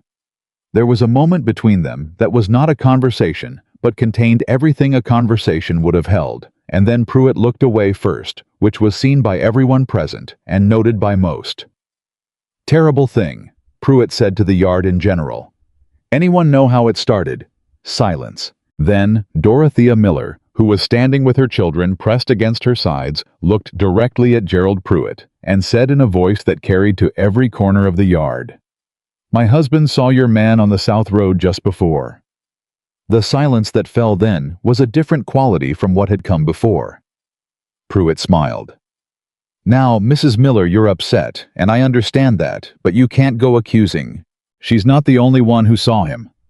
The voice was Tom Miller's, flat and even. And I've got a barn that'll need rebuilding, and I'll be keeping a very close eye on who offers to help with that, and who finds reasons to be elsewhere. Pruitt looked around the yard at 12 faces that were looking back at him with expressions that had shifted. He looked at Wyatt Cole. Wyatt Cole said nothing. He didn't need to. The 12 people in that yard were looking at Pruitt the way they had looked at Wyatt for 11 years and feeling perhaps for the first time the particular discomfort of having looked in the wrong direction for a very long time. Jim Cassidy's wire came back from Helena the following morning. Eleanor was there when he read it, standing at his counter with Wyatt beside her, and she watched Jim Cassidy's face as he went through it, and saw when he got to the part that mattered. Forgery, he said. Clear one once you know to look. The original filing on Cole's land is valid and prior. The record that Pruitt had amended was done with a name that turned out to belong to a clerk who left Helena 18 months ago. He looked up. The Territorial Marshal's office will be interested in this. Send a second wire, Eleanor said. Already planning to. She looked at Wyatt. He was looking at the wire in Jim's hands with an expression that she felt in her own chest. Not triumph. Not the thing that people expect when justice arrives. Something quieter. Something close to the feeling of a weight being set down. It's over, she said. He shook his head slowly. Not yet. She looked at him. Pruitt's still here, he said. And Hank, and those 3 men, and what they were planning for the end of the week still applies. He looked at her. We can't wait for Helena. We need to end it today. She held his gaze. She thought about Gerald Pruitt's smooth face and his careful planning, and the fact that he had sent a man to start a fire at the Miller Ranch as a distraction, and had not cared at all what happened to whoever was inside. She thought about the people in the Miller yard, 12 of them, and what they had seen. Not you, she said. Not alone. No. He almost smiled. Not alone. She put her hand on his arm on the coat sleeve that still smelled of smoke from the day before and held it there for a moment. How do you want to do this? He put his hand over hers. Just for a moment. Just long enough. Together, he said, and they walked out of Jim Cassidy's store into the sharp October morning, and Black Ridge Valley was quiet around them, and the whole question of who this town had decided to be was waiting to be answered. And they walked out of Jim Cassidy's store into the sharp October morning, and Black Ridge Valley was quiet around them, and the whole question of who this town had decided to be was waiting to be answered, starting with the 2 of them side by side, moving toward it. Eleanor felt it the moment they stepped onto the main street. The way a town feels when it is watching without appearing to watch. Curtains that don't move, but have recently moved. Conversations that pause at the wrong moment. The particular quality of a community holding its breath because it understands on some collective instinct that something is about to resolve itself and it isn't sure which way. Wyatt felt it too. She could tell by the way he walked, not differently, not with any performance of readiness, but with a quality of full presence that she had come to recognize as his version of preparation. He was here. He was awake. I was not going to be moved. Gerald Pruitt was at the saloon. They knew, because Hank Pruitt was standing outside it with the studied casualness of a man positioned deliberately. And when he saw them coming, he straightened in a way that said a message was about to go through that door before they reached it. Wyatt didn't slow down. Let him know, he said to Hank as they passed. Save us the trouble. Hank's face moved through several things. He pushed through the saloon door. Eleanor matched Wyatt's pace. How do you want this to go? Publicly. His voice was even. Everything out where people can see it. No back rooms, no quiet conversations that get rewritten later. He'll have his men. I know. And you're Eleanor. He glanced at her just briefly. I'm not going to do anything that gives him the story he wants. I told you that. I meant it. She believed him. That was the thing about Wyatt Cole, that the town had never understood his word when he gave. It was an absolute. It didn't bend under pressure. It didn't look for exits. They pushed through the saloon door together. Gerald Pruitt was at the table near the back with two of his men standing behind him and a glass of something he wasn't drinking in front of him. And when Wyatt and Eleanor walked in, he looked up with the expression of a man who had been expecting them and had prepared something for the occasion. The saloon was not empty. It was the middle of the day, and there were 6 other men in the room. Ranchers, a couple of hands from the Callaway, spread old Pete Marsh, who was always there regardless of time or circumstance. All of them went very still when the door opened. Wyatt walked to Pruitt's table and stopped. He did not sit down. He put the forged land document on the table in front of Pruitt and held it there under 2 fingers. "I want to have this conversation here," Wyatt said, "with witnesses." Pruitt looked at the document, then up at Wyatt. The smooth face did its smooth thing, composed, slightly sorrowful, like a man being forced into an unpleasant duty. "I understand you're upset, Cole. Believe me, I take no pleasure in this situation." "I'm not upset." Wyatt's voice was completely level. "I'm here to tell you in front of these men that this document is a forgery. The original filing on my land is valid and prior and has been confirmed by the Territorial Land Office in Helena. A wire went out this morning to the Marshal's office with a full accounting of the fraudulent amendment made to the records under a clerk's name who left Helena 18 months ago." Something moved in Pruitt's face. Fast. Gone fast. "That's a serious accusation," Pruitt said carefully. "It's a documented fact." Wyatt didn't raise his voice. "I'm also here to tell you that there were witnesses to your man riding the South Road past the Miller Ranch yesterday afternoon before that barn went up." One of the men behind Pruitt shifted his weight. "I don't know what you're referring to," Pruitt said. "I know you don't." Wyatt looked at him steadily. "That's going to be a difficult position to maintain when the marshal arrives, but that's your business." He picked up the forged document. "This is mine, and I'll be keeping it as evidence." He folded it and put it in his coat. Pruitt stared at him. The pleasant expression was still there, but it was holding on with effort now, like a fence post that's rotted at the base and is being kept upright by the wire alone. "You should think carefully," Pruitt said, and his voice had dropped into something quieter and less smooth, "about what you're starting here." "I'm not starting anything." Wyatt picked up the document. "I'm ending it." He turned and walked back toward the door. One of Pruitt's men stepped sideways. Not a direct block, not quite, but an angle that said the geometry of the room was changing. Eleanor watched Wyatt process it without breaking stride and adjust in the same motion, and the man looked at Pruitt, and Pruitt, after a moment, made a small movement of his head that sent the man back to where he'd been. Wyatt pushed through the door. Eleanor followed. Outside in the street, she exhaled. "That went better than it might have," she said. "It's not done." He was looking up the street. Pruitt's cornered. A cornered man with nothing to lose is more dangerous than a confident one. She looked at him. "What happens next? He leaves or he doesn't?" Wyatt glanced at her. "If he doesn't, the marshal's arrival becomes necessary. If he does..." He paused.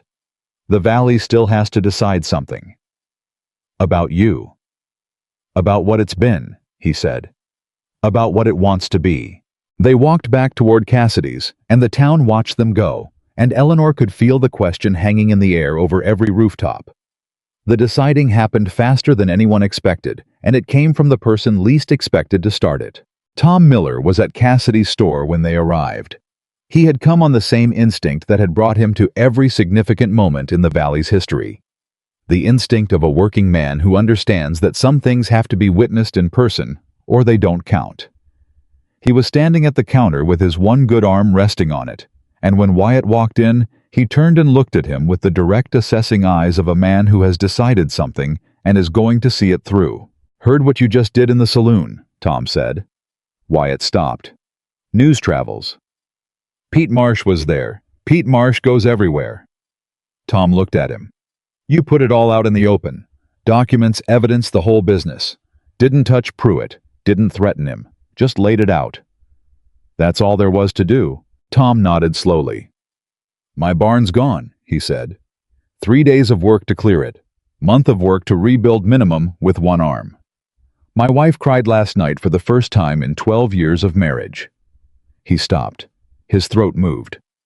I'm telling you this so you understand what I'm saying when I tell you that I'm going to rebuild that barn, and I'm going to do it with the help of every man in this valley who's willing. And I'm going to start by asking you. The store was very quiet. Wyatt looked at Tom Miller for a long moment. I'll be there, he said. Tom Miller put out his good hand. Wyatt took it. And Jim Cassidy behind the counter looked at the ceiling for a moment and breathed in the particular way of a man who has lived long enough to see things he had stopped hoping for. The marshal's deputy arrived 2 days later. The marshal himself was occupied with a situation in Helena, but he'd sent a man, and the man he'd sent was thorough.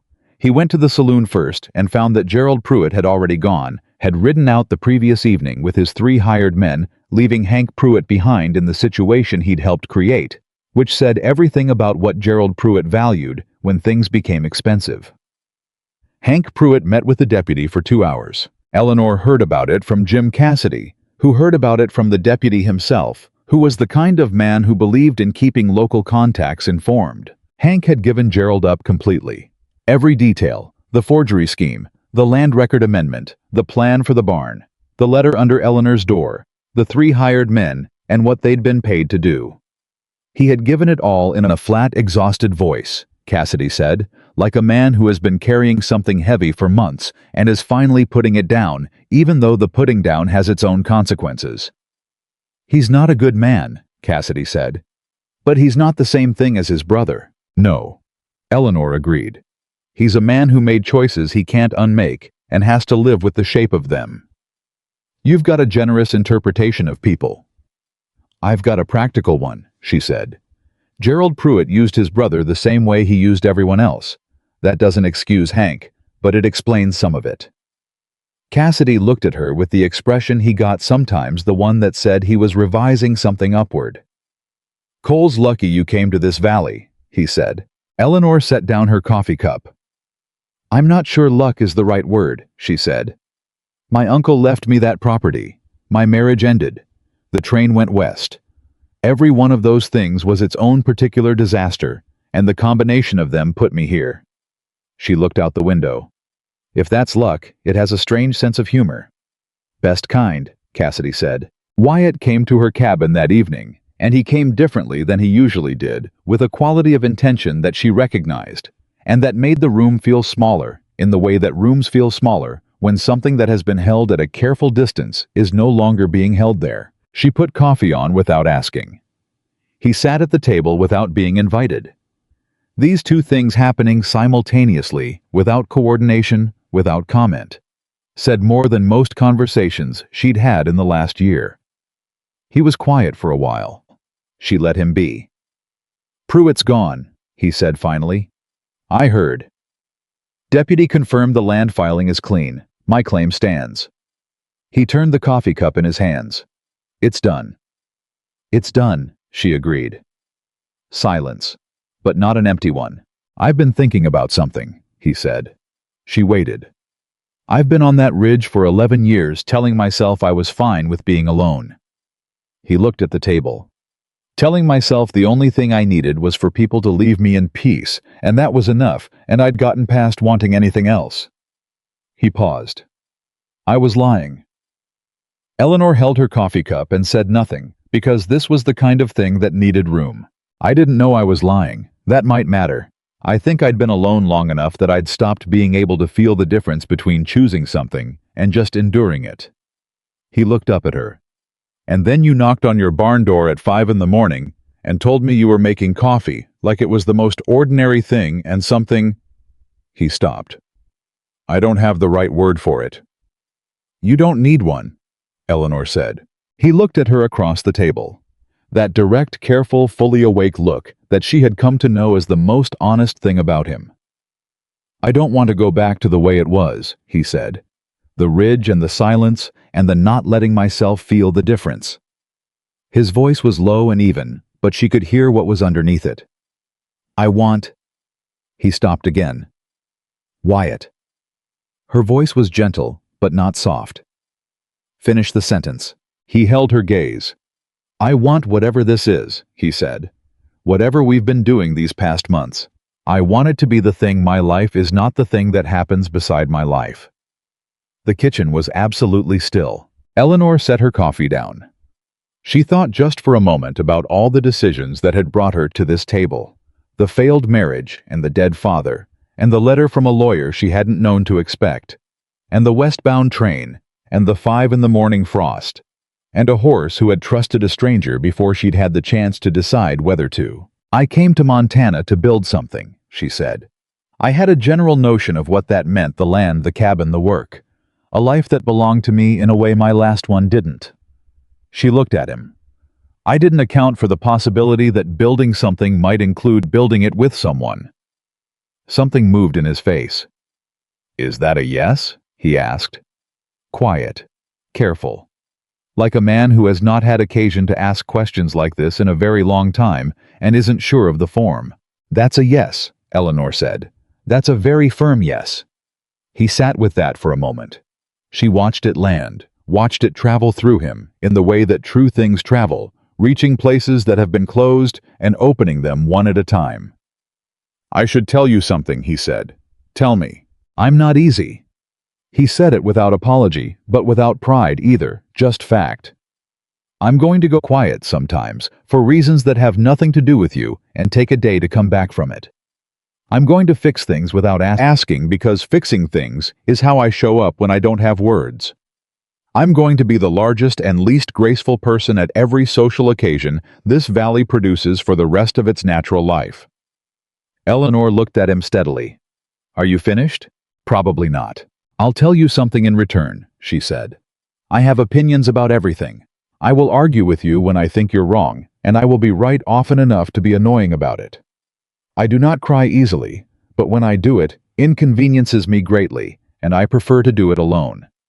I make better coffee than biscuits, and I will never admit this publicly." She paused. "And I have not once in all the time I've known you seen anything in you that frightened me. Everything I've seen has been the opposite of frightening. Everything I've seen has been—" She looked for the right word and chose honesty over elegance. "Worth knowing." He reached across the table. His hand, large and calloused and careful, came to rest over hers. "I don't know how to do this well," he said. "Neither do I," Eleanor said. "I think we'll figure it out." The barn raising at the Miller property happened on a Saturday 10 days after the fire. It was not the biggest gathering Black Ridge Valley had ever produced, but it was the most honest one because the people who came with full knowledge of what they were walking into and chose it anyway. There was no pretending. There was no smoothing over. There was just a yard full of people who had looked at a few weeks of events and arrived at a destination they were still adjusting to. Wyatt arrived before anyone else. He had been up since before dawn, working through the framing calculations in his mind. The way he worked through everything systematically ahead of the problem, without needing to tell anyone he was doing it. When Tom Miller came out of the house at 6 in the morning, Wyatt was already there with rope and tools and a plan. "You didn't sleep," Tom said. "I slept." A pause. "Some." Tom looked at him. He was not a man given to elaboration, which was possibly why they were able to talk to each other. "I said some things about you, over the years. Nothing I'm going to pretend I didn't say." "I know. I'm saying I was wrong, that's all. I'm not going to make a speech of it. I wouldn't want you to." Tom Miller looked at his ruined barn site. "You know what you're doing with the framing?" "I've got a plan." "Show me." And they bent over the ground together in the cold morning, and Wyatt drew the frame layout in the dirt with a stick, and Tom asked one question and made one correction, and they agreed on the plan in under 10 minutes, which was possibly the most efficient conversation two people had ever had in Black Ridge Valley, and something about its efficiency was its own kind of respect. People arrived through the morning. The Ellison family. The Sutton women, May and Clara, who arrived together and looked at Wyatt with expressions that carried apology in them, and he received this by handing them work to do, which was the most gracious acceptance available, and better than words would have been. Jim Cassidy came and worked harder than anyone expected for a man his age. Ruth Hadley came and brought food and organized the midday meal with the precision of a military campaign. And at mid-morning, Eleanor arrived, and Wyatt saw her coming from across the yard, and he stopped what he was doing for exactly 1 second. One full visible second. And then went back to work with a quality of contained warmth that the people nearest to him noticed and would mention to other people later. She worked. She was not a woman who stood to the side of things. She handed lumber and held rope, and did what was needed, and the women around her adjusted to this without too much difficulty, because she had a way of making physical work seem like a natural conversation. At midday, Ruth Hadley came and stood beside her at the food table, and said without preamble, and in the tone of a woman delivering a verdict, "I was wrong about him." Eleanor handed her a dish to hold. "I know. I was wrong for a long time, and I was loud about it, which is worse." "Yes." Ruth looked at her. "You're not going to make this easier for me, are you?" "No," Eleanor said, "but I think you'll feel better for having said it plainly." Ruth was quiet for a moment. Then something almost like a smile moved through her face. "He's lucky you came here. People keep saying that." Eleanor looked across the yard to where Wyatt was fitting a beam into place with Tom Miller and two other men moving with the focused precision that was his natural element. "I think we might all be lucky." The hardest conversation happened after the raising, when most of the valley had gone home, and the Miller yard held only the exhausted, satisfied quiet of work properly completed. Wyatt was loading tools into his saddlebag when Eleanor came and stood beside him. He knew by the way she came that there was something specific. "Hank Pruitt is still in the valley," she said. "I know. People are waiting to see what you do about that." He kept working. "I know that too. What are you going to do?" He closed the saddlebag. He turned and leaned against the horse and looked across the Miller property at the bones of the new structure, clean and solid, the smell of fresh lumber carrying on the cold air. "Nothing," he said. She looked at him. "Hank's got consequences coming from the deputy and the marshal and whatever the territorial law decides to make of his cooperation," Wyatt said. "That's enough. I'm not going to pile on top of it just because I can." He glanced at her. "That's not the kind of man I want to be." "Even after everything he did." "Especially after everything he did." His voice was considered. "The people who've done me harm in this valley. Hank the gossips, the ones who kept the story alive because it was convenient I could spend the rest of my life managing my anger about them. Or I could spend the rest of my life doing something else." He looked at her. "I'd rather do something else." Eleanor was quiet for a moment. "Your father teach you that?" "My mother." He said it simply. She was the kind of person who didn't let what was done to her determine who she was going to be. She had not known about his mother. He had not talked about her before. She held the offering carefully. "She sounds like someone I'd have liked," Eleanor said. "You'd have gotten along famously," he said. She also argued about everything and was right more often than was comfortable. Eleanor laughed. It was a real laugh, startled out of her unguarded, and he looked at her when she laughed the way he looked at the ridge in the mornings, like something that had surprised him into gratitude. "Come up to the cabin," he said. "I want to show you something." The something was a chest he pulled from under the built-in shelf along the east wall, and inside it, packed in cloth, were things that told the story of the person he'd been before Montana. A photograph of a woman who had his jaw and his eyes, but without the years laid on top of them. His mother. A book of drawings, not great art, but careful and detailed, and completely his own, of landscapes and animals, and the occasional human figure that he had sketched over years when the evenings were long. A letter worn to softness, from handling from a man in Denver. He'd never met the husband of a woman named Anna, written 3 years after the incident found him. Through means, the letter didn't explain, telling him that Anna was well, and that her children were well, and that whatever the law had been unable to determine, her family knew what had happened in that alley and why, and they thanked him. Eleanor held the letter for a long time. "You've had this for 3 years, she said. "Found me at a mail stop in Billings. I don't know how. You've been carrying this for 3 years, and you never told anyone." There was nobody to tell. He said it without self-pity. Pure fact. She folded the letter and put it back. She looked at him across the chest of things. "You've been a good person in silence for a very long time," she said. He said nothing. "I want you to know something," Eleanor said. What you are, the man you've been, the things you've done quietly and without credit. The way you've chosen decency, when bitterness would have been so much easier. I see it. I've seen it since the morning with Bess. She held his gaze. And I intend to keep seeing it. For as long as you'll let me. The lamp on the table threw light across his face, and she watched everything she'd said go through him. That's a long time, he said finally. I'm aware, Eleanor said. I've given it some thought. He put the chest back under the shelf. He straightened up. Eleanor. Her name in his mouth, low and careful, and something else now. I need you to know something in return. She waited. I stopped believing a long time ago that things got better, he said. I thought that was wisdom. I thought that was what experience was supposed to teach you, that the story was what it was, and you managed it, and you didn't hope for rewrites. He looked at her. I was wrong about that. I've been wrong about a lot of things, but I was most wrong about that. He crossed the small distance between them and took her hand, both of them, both of her hands in both of his. You're not going to be able to change your mind about this, he said. Fair warning, I don't do things halfway. If you're in, I'm in, and I will be so thoroughly in that the concept of halfway won't make any sense anymore. Eleanor looked up at him. Wyatt, she said. I knocked on a stranger's door in a town that had spent a week telling me not to. She squeezed his hands. I don't do things halfway either. Something opened in his face that she had not seen before fully, without the careful management, without the years of practiced distance, and it was the most honest face she had ever stood in front of. He bent his head and kissed her, and it was not tentative.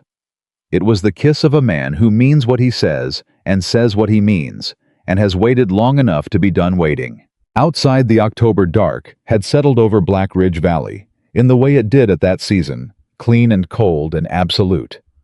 The ridge was invisible in it, but they both knew it was there. It was always there. Later, much later, they sat at his table with the lamp burning low between them, and the comfortable silence that was their particular language settled around the room like something that had always belonged there. The valley's going to keep watching, Wyatt said. Let them, Eleanor said. They'll get used to being wrong about things. It builds character. He almost smiled. You're not worried about what they'll say. I'm not worried about what they'll say, she confirmed. I care very much about what we do. What they say can manage itself. He looked at her across the table. The lamplight, the quiet cabin, the ridge holding everything above them. Stay, he said. One word. The most complete sentence she'd heard in years. Yes, Eleanor said, and outside the valley settled into its dark, and the ridge stood as it had always stood, and the cabin on it held light where it had held only silence for 11 years. And somewhere below, in the houses and the stores and the places where stories get made and remade. Black Ridge Valley was slowly, imperfectly, honestly beginning to tell a different one. And somewhere below, in the houses and the stores and the places where stories get made and remade. Black Ridge Valley was slowly, imperfectly, honestly beginning to tell a different one. And that different story would take time to settle into the bones of the place, the way all true things take time. But it had started and started. Things have a momentum that stopped things never find. The first weeks after the barn raising had a quality that Eleanor had no good word for in English and thought perhaps required a language that hadn't been invented yet. Not honeymoon too light and too temporary. Not peace too passive for what it actually was. What it was work. The hard, daily, unglamorous work of two people deciding to build something together and discovering one morning at a time what that actually required. Wyatt came down from the ridge every day now. Sometimes before she was awake so that she came out to find the woodpile restacked or a problem she hadn't mentioned having already solved. Sometimes in the evenings when the day had spent itself and they sat at the table and talked until the lamp needed filling. Sometimes in the middle of the day, with no stated purpose, which she learned to interpret as his way of saying he had missed her company and couldn't say it directly yet, and which she received by putting coffee on without comment because that was its own kind of fluency. She was learning his language. He was learning hers. Neither of them was fast about it, which suited both of them fine. The valley watched. Of course it watched.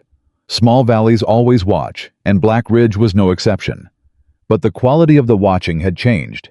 It was less the watching of a crowd waiting for something to go wrong, and more the watching of people who have revised their understanding of a situation and are still adjusting to what the revision means about them. Ruth Hadley was the most honest about it, which was characteristic. She came to Eleanor's cabin on a November morning with a jar of preserves. She didn't pretend was anything other than an excuse, and she sat at Eleanor's table and drank her coffee and said, "I've been asking myself how a woman as practical as I am got something so completely wrong for so long." Eleanor set down her cup. "What answer did you get?" "That practical people can be lazy thinkers," Ruth said. "That running a store and managing a business makes you good at seeing what's in front of you, and bad at questioning what you decided 6 months ago." She wrapped both hands around the cup. "I ran on that first impression of him for 11 years. Never updated it. Never asked whether it still fit." A pause. "That's not an excuse, it's just the explanation." "He doesn't hold it against you." "I know." Ruth looked out the window. "That almost makes it worse. A man with every right to be bitter, and he isn't." She shook her head. "What do you do with that?" "You learn from it," Eleanor said. "And you treat the next person better." Ruth looked at her with the evaluating eye of someone who has been in commerce for 30 years and knows when a statement is sincere and when it's performance. "You're not what I expected either," Ruth said. "When you walked into my store, I thought you were foolish." "I was new," Eleanor said. "There's a difference." "Not always." "No, not always." Eleanor almost smiled. "But in my case, yes."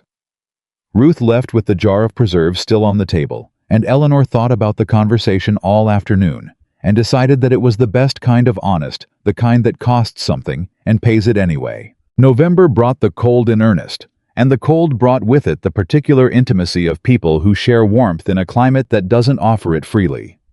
Wyatt had begun working on the south roof of Eleanor's cabin, the one she'd been wrong about the pitch on which she had conceded, and then he had conceded, and then the first heavy snow had proved her correct, and him wrong. A fact she reported to him with completely unconcealed satisfaction. "You're going to say you told me so every time it snows for the next 30 years, he said from the ladder. "Probably," she agreed from below, handing up timber. "Is that going to be a problem?" He looked down at her. "No," he said with the particular expression he got when he was trying not to smile and failing. "Probably not." The roof took 3 days. On the last day, Jim Cassidy came by and watched for a while from the fence line. And when Wyatt came down from the roof, Cassidy walked over, and the two of them stood together in the cold and looked at the finished pitch, and Cassidy said, "You do good work." "Always did," Wyatt said. Quiet. Factual. Cassidy looked at him. Something moved through the old man's face. "I know," he said. "I knew it before most of them. Didn't say it loudly enough." He put out his hand. "Wanted to correct that." Wyatt shook it. They stood together another moment. Two men who had been in the same valley for 11 years, orbiting each other at a careful distance, finally standing in the same place. "You'll stay," Cassidy said. Not a question exactly. Something between a question and a statement the way important things often land. Wyatt looked at Eleanor, who was coming out the cabin door with 3 cups of coffee because she had timed it without appearing to time it. "I'll stay," he said. The letter from Helena arrived in December, and it was the last piece of the legal business coming to its conclusion. Gerald Pruitt had been located in Wyoming and charged with land fraud and conspiracy charges serious enough to occupy the territorial courts for months. Hank Pruitt's cooperation had been noted and would be considered. What that meant in practice was not yet determined. But the deputy who'd worked the case had told Cassidy privately that Hank was unlikely to see the inside of a cell, which was either justice or mercy, depending on which way you measured it. Wyatt read the letter at Eleanor's table and set it down and was quiet for a while. "It's completely done," Eleanor said. "Yes." "How does that feel?" He thought about it, not performing the thought, actually thinking it. "Like taking off a coat you've been wearing so long you forgot it wasn't your skin," he said finally. She understood that precisely. "What's underneath?" He looked at her. "This," he said. "Just this." She reached across and took his hand on the table, and they held that for a moment. The letter beside them, the fire going. The December wind, making the case for staying inside, and it was completely ordinary and completely extraordinary, in the way that the best things always are.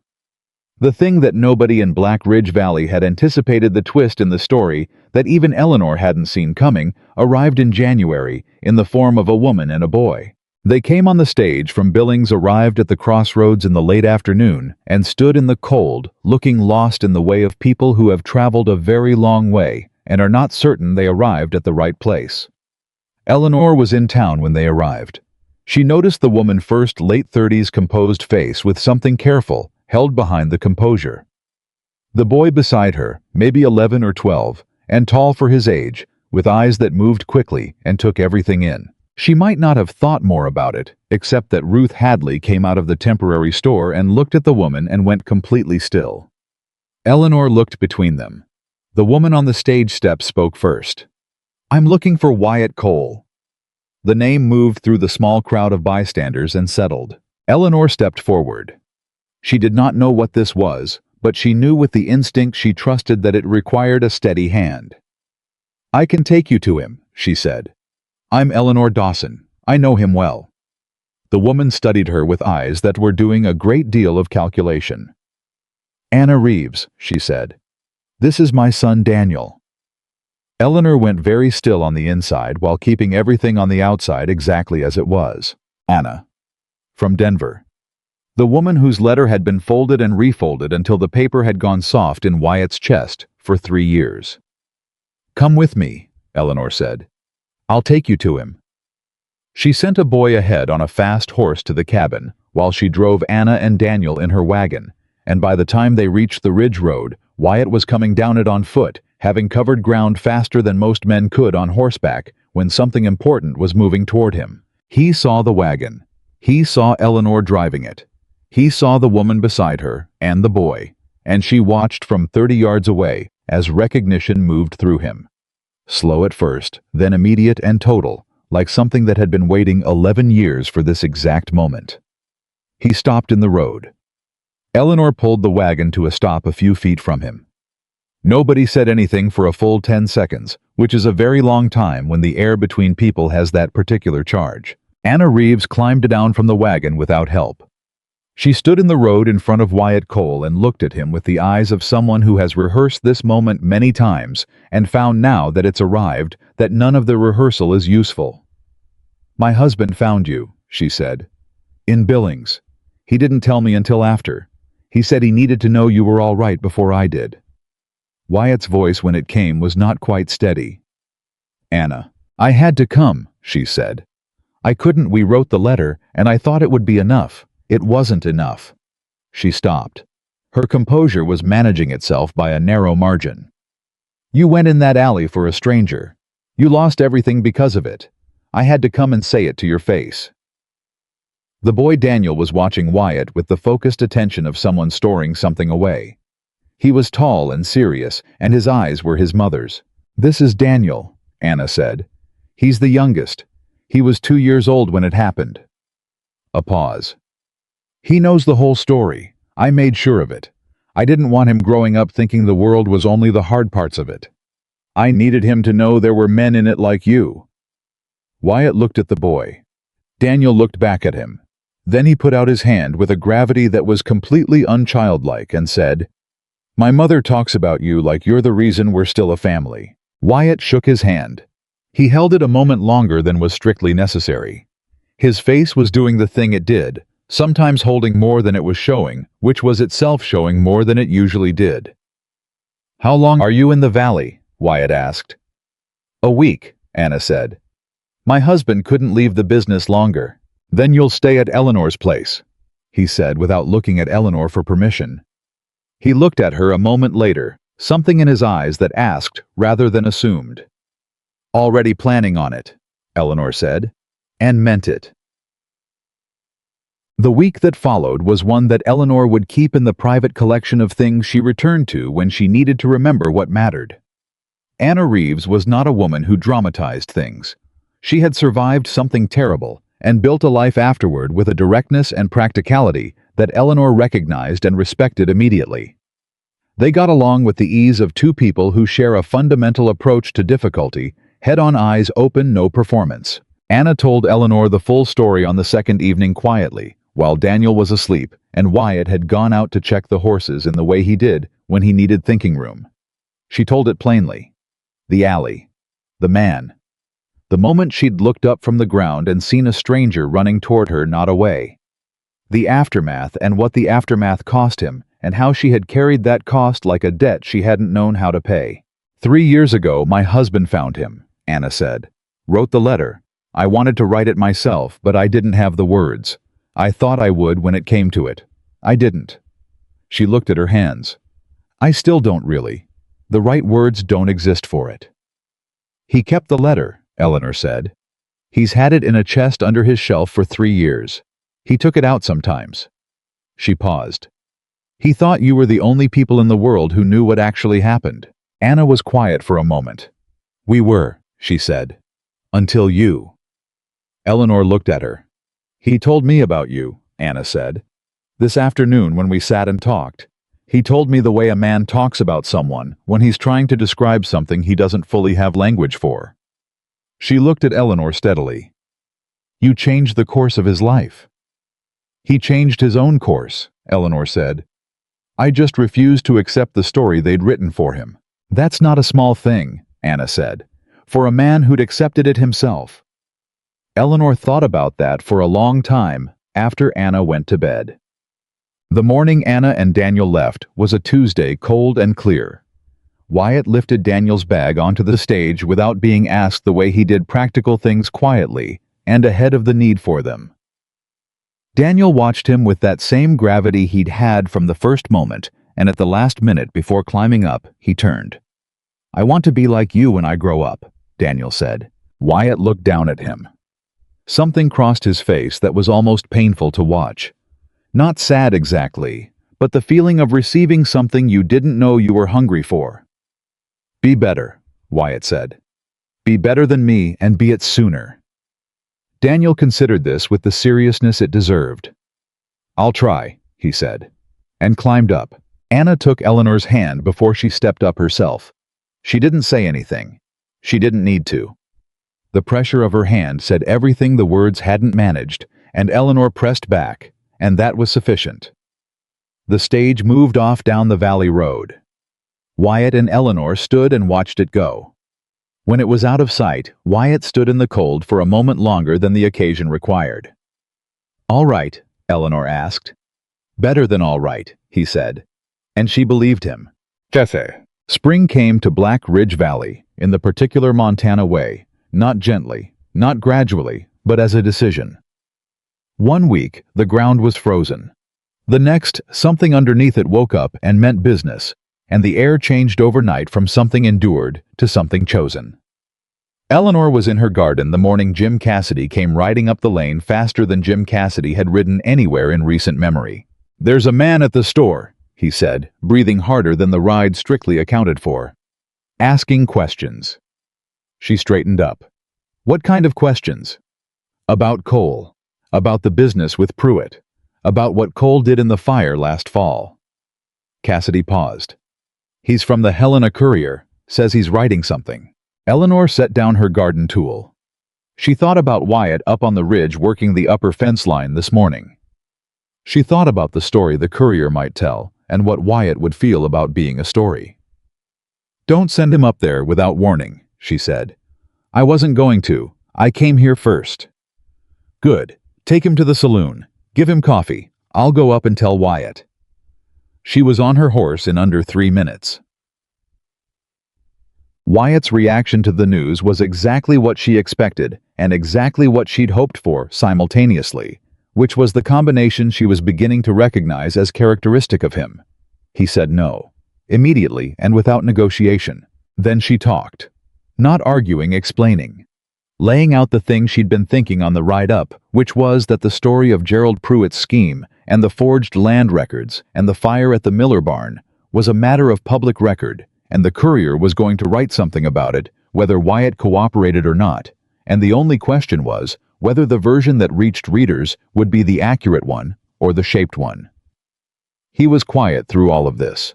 "You think I should talk to him?" he said when she finished. "I think you've let other people tell your story for 11 years, she said. "I think you're the only one who knows what actually happened and why.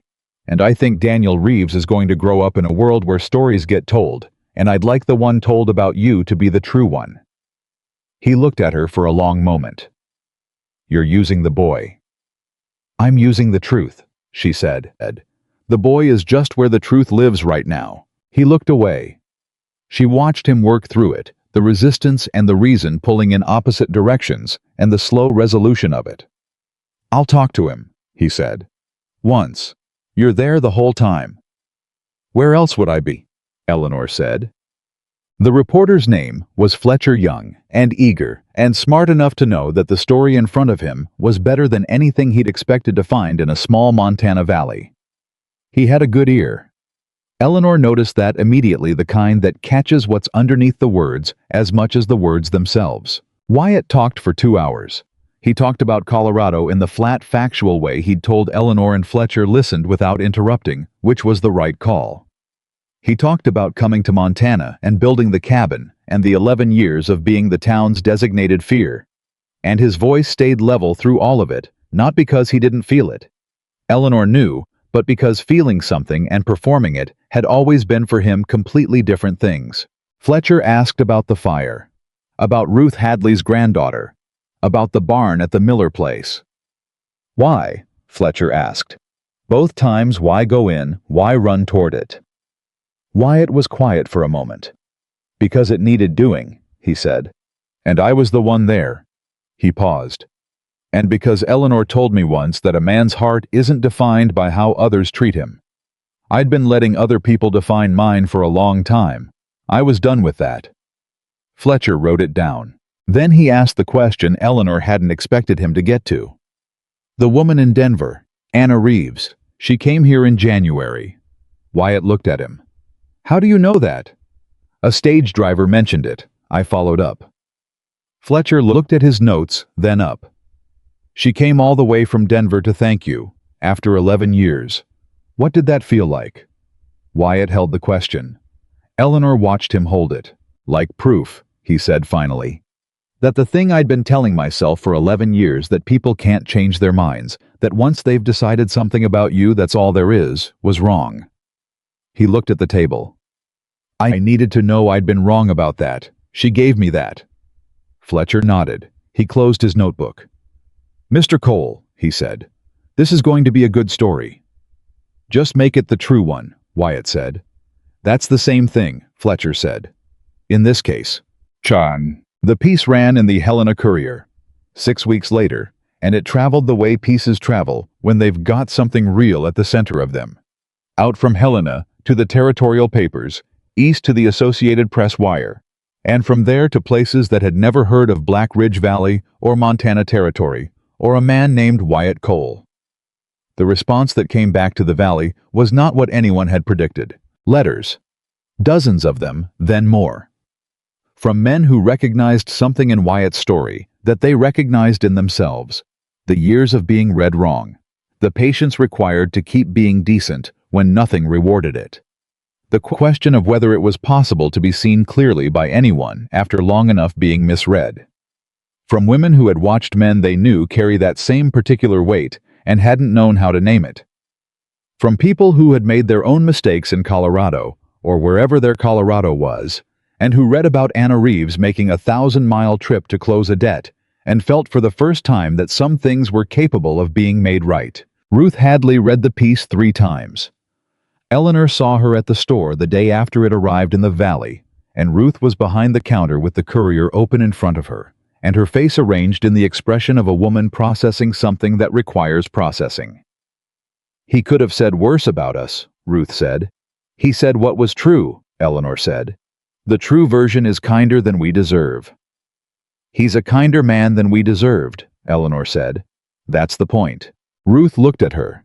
Then, with the directness that was her best quality, "Are you going to marry him?" Eleanor picked up the jar of molasses she'd come in for. "I imagine so," she said, "when he gets around to asking." Ruth raised her eyebrows. You think he will? I think he's working up to it with the same thoroughness he brings to everything, Eleanor said. I give it until summer. It was in fact the last week of May. He asked her at the fence line on the eastern edge of her property, the first place she'd ever noticed his work, the repaired posts and clean wire that had started the whole thing. She didn't know until later that he'd chosen the spot deliberately, which was so entirely like him that she had to look away for a moment when he told her. He didn't make a speech of it.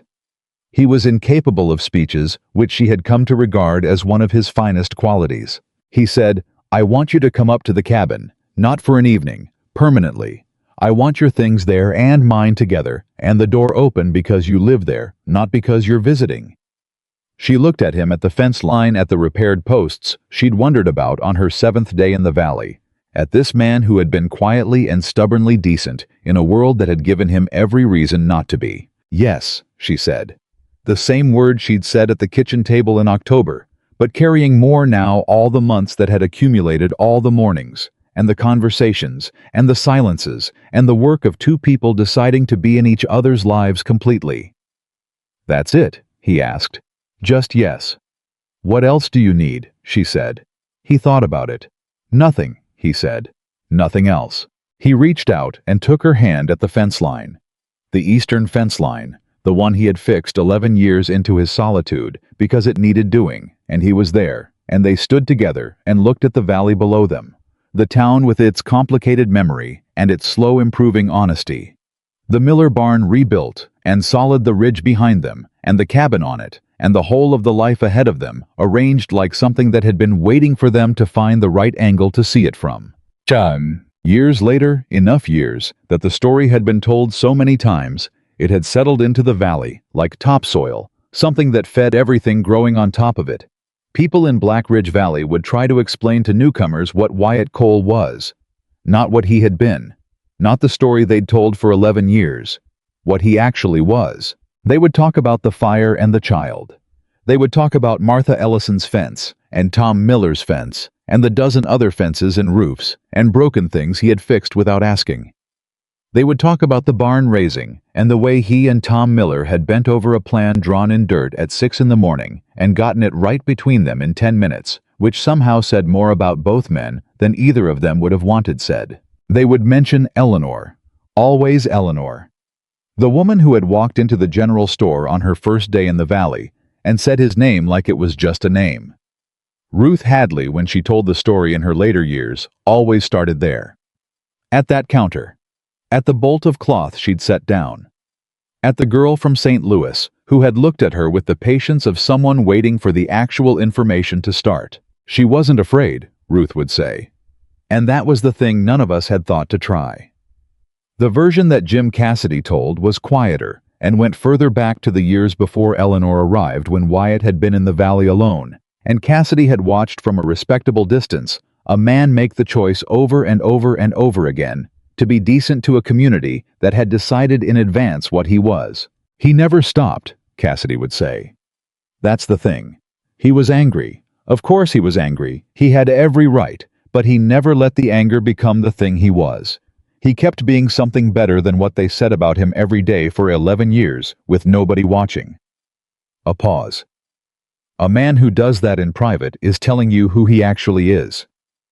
Tom Miller told the version with the most economy, which was characteristic. When people asked him about Wyatt Cole, he said, "Came to my barn raising when I'd never said a decent word about him. Did the work and didn't mention it. That's the whole story right there." And maybe Tom Miller was right. Maybe that was the whole story right there, the version you could fit on a single sentence without losing anything essential. But Eleanor's version, the one she told when people asked, and when she sometimes told herself in the quiet moments, was longer. It started at the fence line and went through the barn and the creek and the coffee cups and the letters and the fire and the forged documents and the chest under the shelf, and Anna Reeves's hand in hers on a January morning, and a boy named Daniel saying he wanted to be better. It went through every ordinary evening at a kitchen table, and every morning of coffee made without being asked, and every silence that was its own complete conversation. It went all the way to the eastern fence line, where a man had stood with her hand in his and said yes to the rest of his life with one word. She told it when she told it as a love story, because it was. But it was also the story of a town that had to decide whether it wanted to keep being wrong and chose slowly, imperfectly, at real cost, to be something else.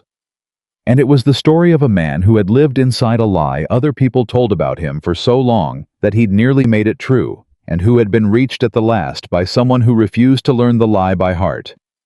The man they called a monster. The man who was and had always been before Eleanor, before the fire, before any of it. Nothing more or less than exactly what he appeared to be. Once you took the trouble to look. Kind, capable, decent to the bone, and loved